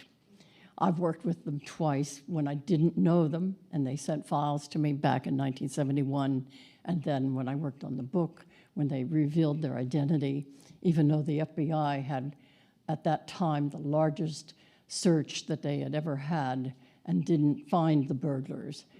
They came out in 2014. These 8 people were outside whistleblowers. They were average citizens, though they did extraordinary things. In fact, they called themselves a Citizens Commission to investigate the FBI.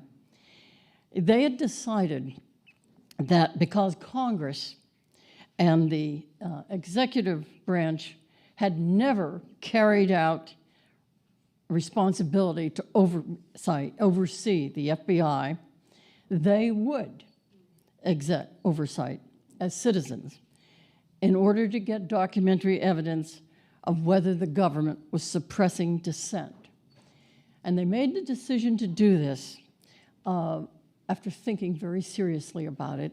3 of them had very young children, and they realized that if arrested and convicted, they could serve many years in prison.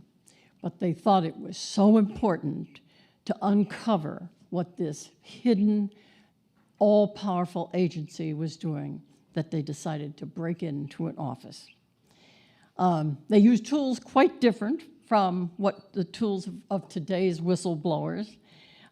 Instead of multiple thumb drives or vast spaces on the internet, their tools were a crowbar, a car jack, large suitcases, flashlights, and getaway cars, and eventually copiers. But their motivation was the same as the motivation of other whistleblowers. Get important information to the public about injustices being done secretly by the government. They found what they were looking for, evidence of massive suppression of dissent. But they also found, and I should say, it's important, and this was 52 years ago, and nobody prior to that was writing about anything about intelligence agencies. It was assumed both by the government, by Congress, the people who should have had oversight, and by journalists that they had an obligation to let those agencies keep their secrets. There was no accountability. In the files that these people released, was a shocking policy. Enhance the paranoia, get the point across there's an agent behind every mailbox. They also found campus employees were hired as FBI informers and to inform on students and faculty. And every black student on at least one campus in the Philadelphia area was under FBI surveillance. They also found that Hoover operated a massive Stasi-like program throughout the country against black Americans. Every agent in the country was forced to participate and had to hire an informer to create files on black people. To be black in Hoover's mind was to be dangerous and therefore subject to surveillance by the FBI. They also discovered that Hoover maintained a security index, an ever-expanding list of people believed by Hoover to be subversive and who were to be secretly detained by the FBI during a national emergency. Calls for congressional investigation of Hoover and FBI died less than 2 months after the burglary. Congress had no appetite for this. But thanks to NBC reporter Carl Stern, a congressional investigation later became imperative. Without Carl's determined effort to find out what COINTELPRO was, those bureau operations, regarded eventually as the worst, might never have been revealed. Carl would like to have been here with us today, and I wish he could have been, but he has a very serious case of COVID. As a result of his successful lawsuit in December 1973, journalists were now armed with the stated purpose of COINTELPRO: to secretly expose, disrupt, and neutralize political movements. And they began requesting COINTELPRO files, and they started pouring out. The public now learned for the first time that the FBI conducted lawless operations that ranged from crude to cruel to life-threatening and murder. Prostitutes known to have venereal disease were hired to infect campus activists. FBI informers were coached to give false testimony against innocent people, people known to be innocent to the person testifying, testimony that led to convictions and decades in prison for the falsely accused, most of them black people. A plot was designed to cause Martin Luther King to commit suicide and murder. An FBI informer provided the Chicago police with the crucial information that made it possible for police to shoot Fred Hampton dead as he slept. In January 1975, thanks to all this information that came out, both the House and the Senate opened investigations of FBI and all intelligence agencies. It was the first time Congress had done such a thing. At hearings, high FBI officials testified under oath that Bureau officials had never considered the legality or ethics of COINTELPRO or any other operations. These hearings and the reforms the senators successfully recommended would not have happened without whistleblowers who risked their freedom and a free press that reported their important revelations, and ultimately a Congress that finally was willing to act, including establishing permanent intelligence oversight committees and strengthening the Freedom of Information Act. All of these reforms, as probably everybody in the room knows, have been battered and bruised at various times since then, but they exist and they are still valuable. It was Joe Biden's Congress that put in place the reforms that flowed from the media burglary. The Biden administration surely knows from the very important revelations made by whistleblowers in the past that this source of crucial information must not only not be threatened, but must be protected. To continue the prosecution of Mr. Assange under the Espionage Act of 1917 could not only continue Mr. Assange's imprisonment for decades, it also could, in violation of the Constitution, gut the First Amendment rights of journalists. A radical result that surely neither President Biden nor Attorney General Garland wants to have as their legacy. Thank you.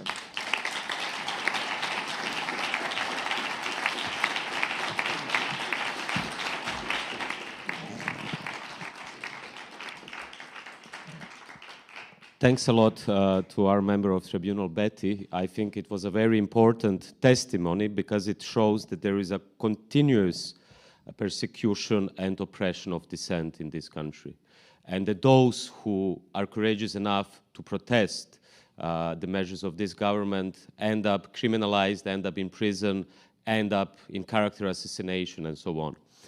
So the next speaker at this tribunal, and we have 3 more left, thanks a lot for the patience of all of you, is one of the most famous whistleblowers, not in US history, but in global history, and it's my great honor to present him today, Daniel Ellsberg.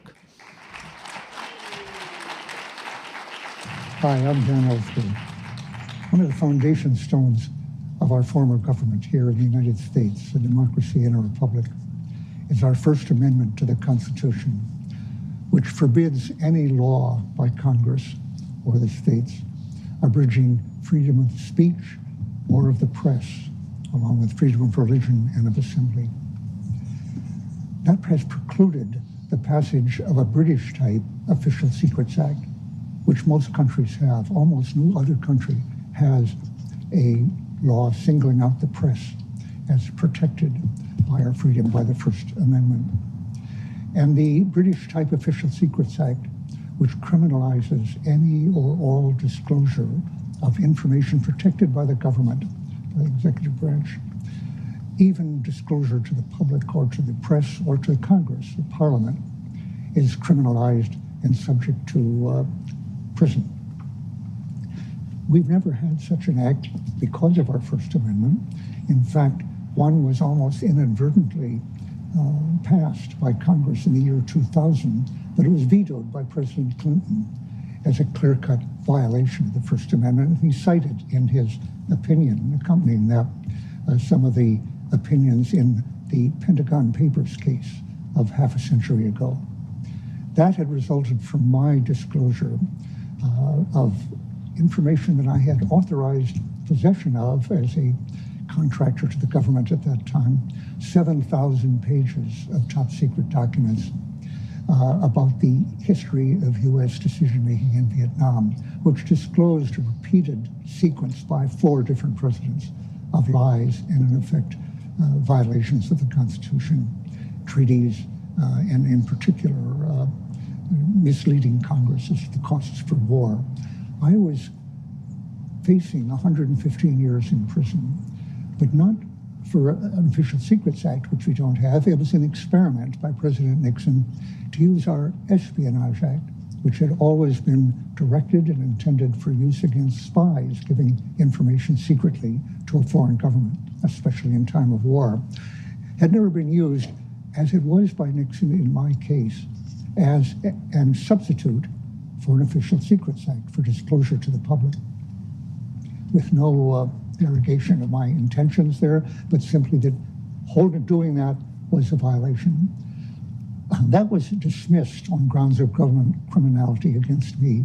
And there never has been a Supreme Court decision on whether the use of the Espionage Act, as is now facing Julian Assange, as a basis for an attempt to extradite him from Britain to the US, was constitutional. They've never received it, even though there have been dozens of cases since then, since my case, in which the act was used as if it were an official secrets act. In effect, making it a reliable substitute in withholding from the public any information the government doesn't want it to have, which is an enormous amount of information. Up until Julian Assange's indictment, the act, however, had never been used as an official secrets act is against other than sources like myself who had possession of information, who disclosed it to the public. It had never been used against a journalist like Julian Assange, although in each case, of course, of such disclosures or leaks, some form of media was involved. Many people involved in that, but they had never been indicted for that before. Actually, if you're going to use the act against the journalist in blatant violation of the First Amendment's denial of Congress's ability to criminalize acts by journalists, by the press, the First Amendment is essentially gone. As I say, we're almost the first to have it. We fought a war of independence and established a constitution, so we have a First Amendment. Britain does not, where Julian now is, and they have an Official Secrets Act, which we don't. If we acquire that, we give up the main result, I would say, of that war of independence, in the sense that we are no longer really a republic or a democrat. We have monarchical powers, imperial powers formally, and every empire requires secrecy to cloak its acts of violence that maintain it an empire. The American, it's a major form in our change in our form of government. The fact is that the Espionage Act is even broader than the British Official Secrets Act, and that's why Congress, any people in Congress who wanted to uphold secrecy have given up trying to pass a formal Official Secrets Act. They prefer the Espionage Act because the wording of that act, so far not used even against a journalist until Julian Assange, and not used beyond a journalist to someone who simply receives the information or possesses it, maintains it without giving it to an authorized authority.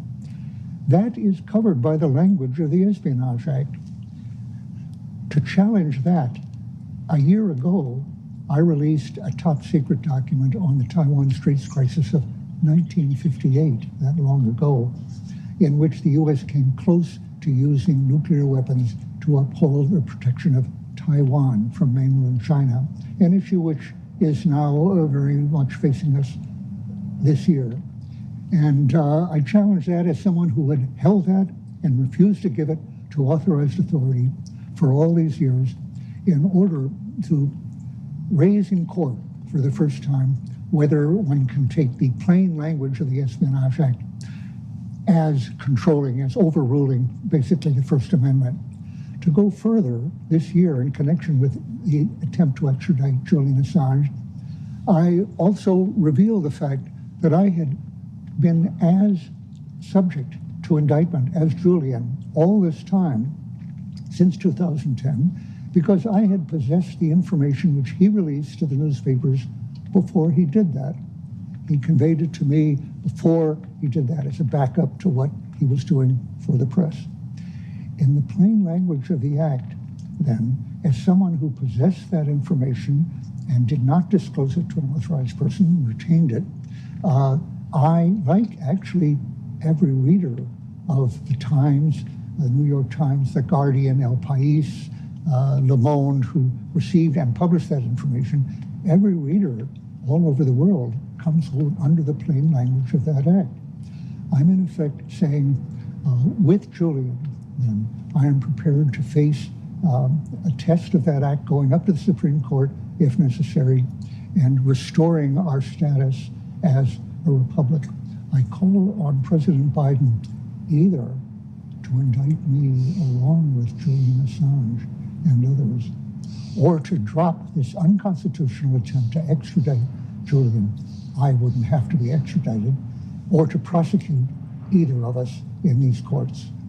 That is really the only way for him to restore our status as a republic and a democracy.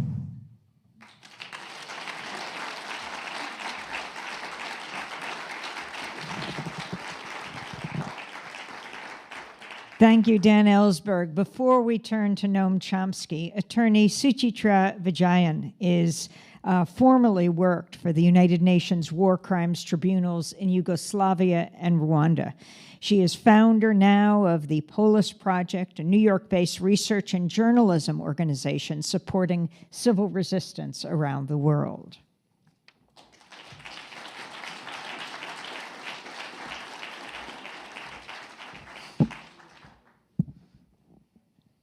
Thank you, and what an honor to share the stage with people that you've grown up respecting, your idols. I'm not going to take more time, so I'm going to keep it very short. I'm going to start with something that Julian Assange very famously said. You have to start with the truth. Truth is the only way we can get anywhere. Without truth, there is no reality.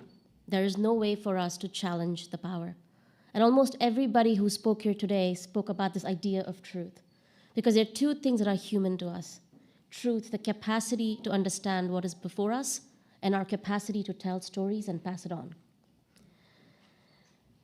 Truth is also our right to know.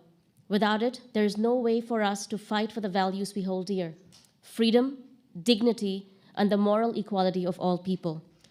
The persecution of Julian Assange is not just about First Amendment.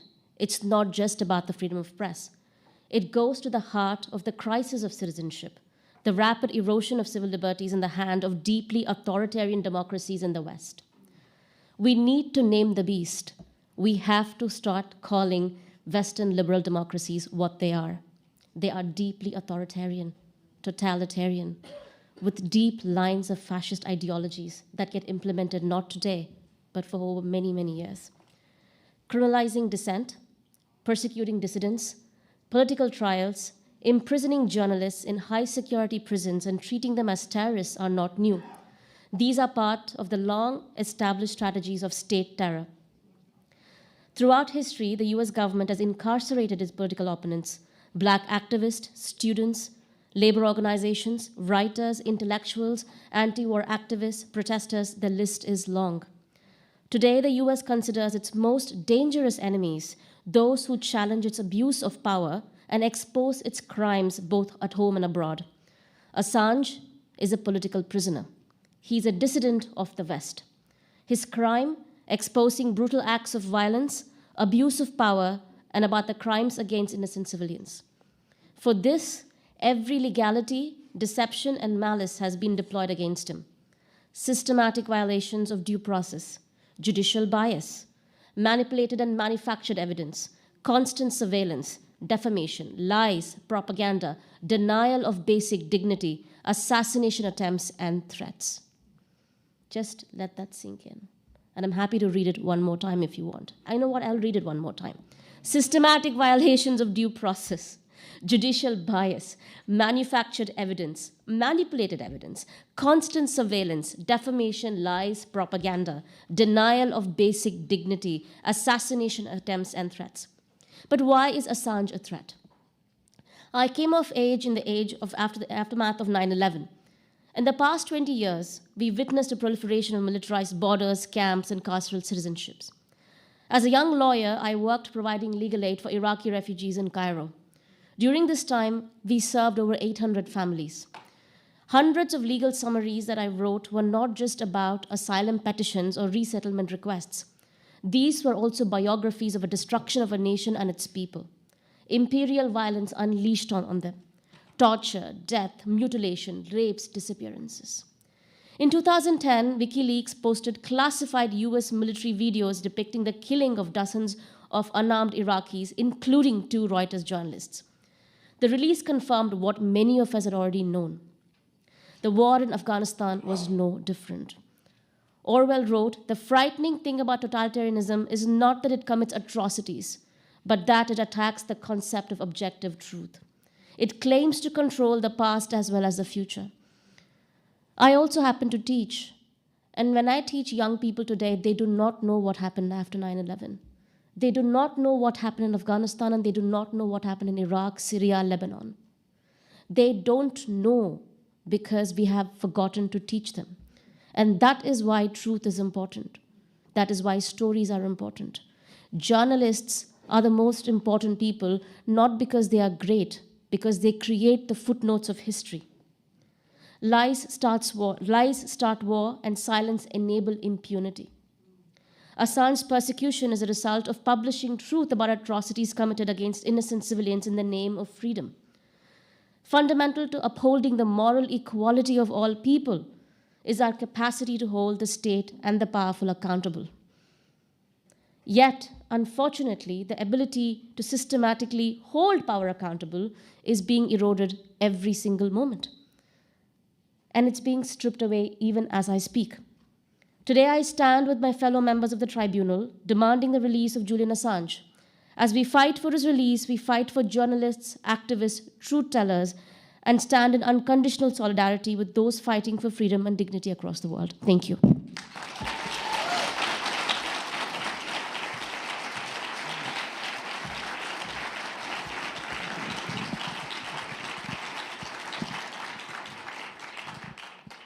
Last but not least, we have a very short message by one of the most important living public intellectuals of United States, Noam Chomsky.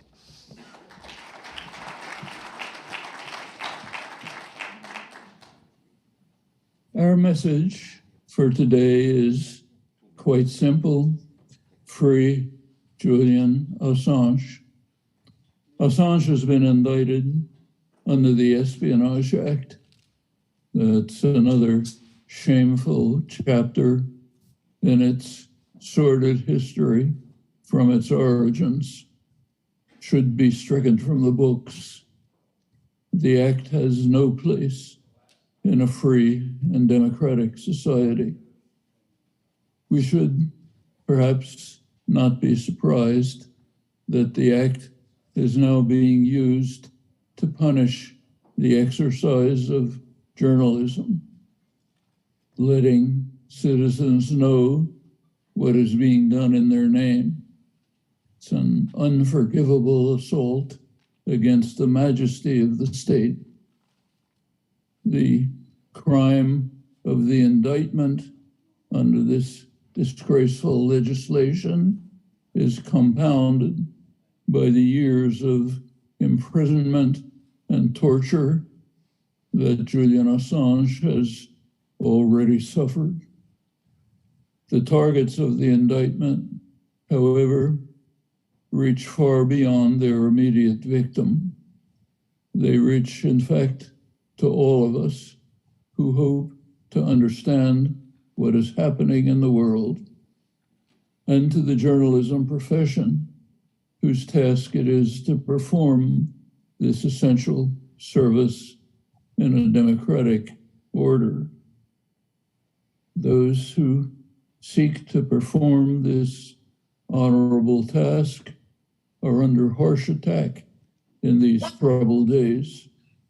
That's more reason to assure the attack on journalism will not be joined by the most powerful state in human history. In short, free Julian Assange without further unconscionable delay.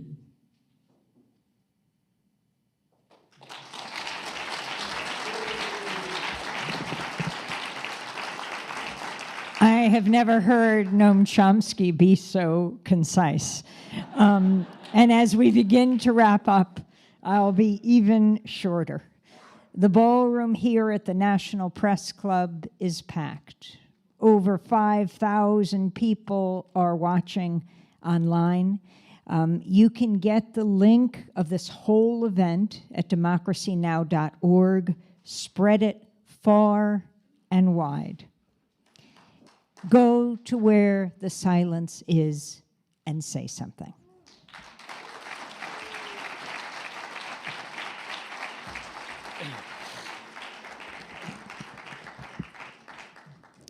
Don't worry, it won't be a long speech. I just want to thank all the members of the tribunal today. Thanks a lot for being with us today. I also want to thank especially Amy and Dennis behind the camera and the team of Democracy Now!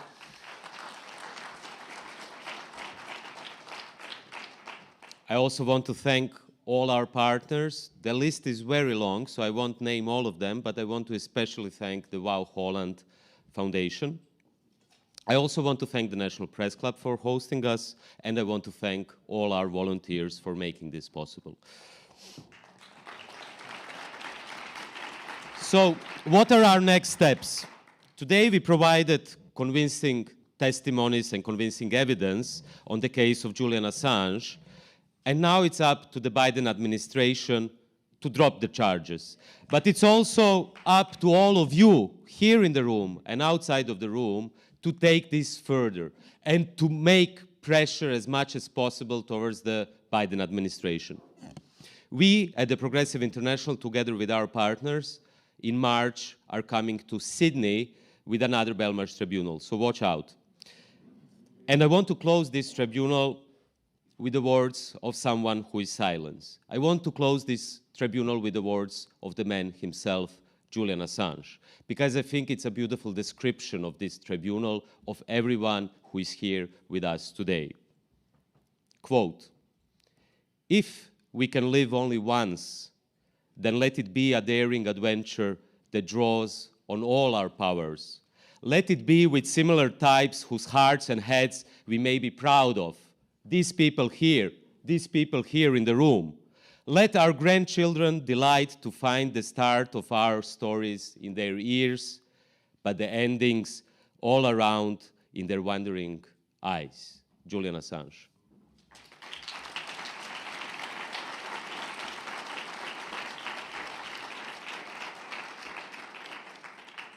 And now, for the very end, a little surprise by our common friend Roger Waters, a song which was specially recorded for Julian Assange and this occasion.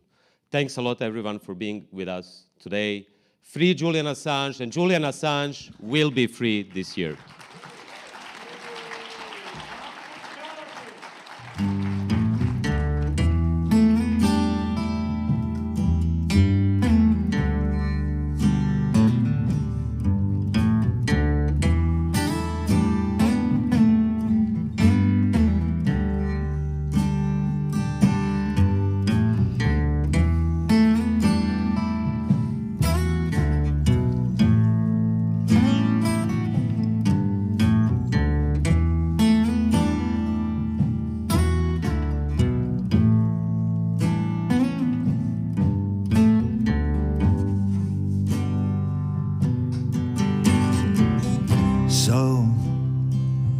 So you think you can tell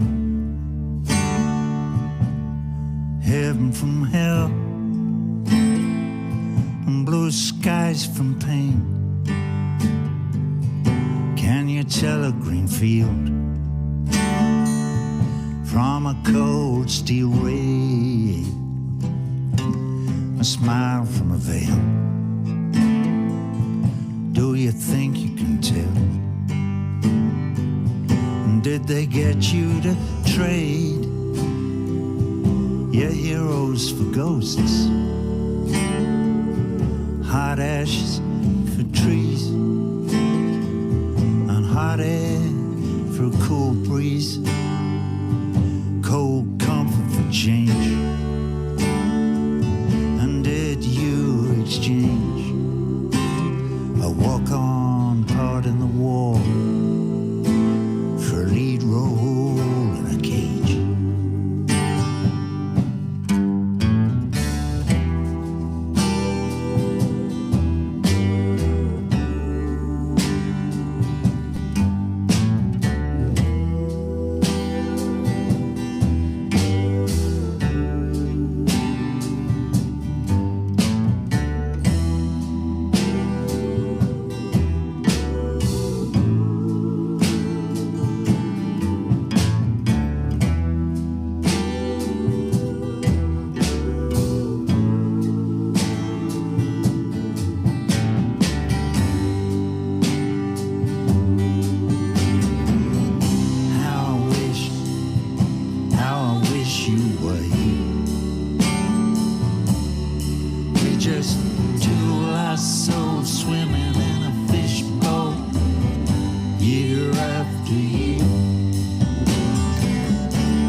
wish that you were here.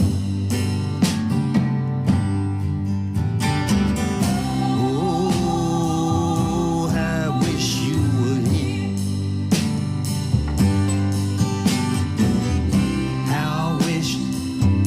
I wish you were here. Running over the same old ground. What have we found? The same old fear. And I wish that you were here.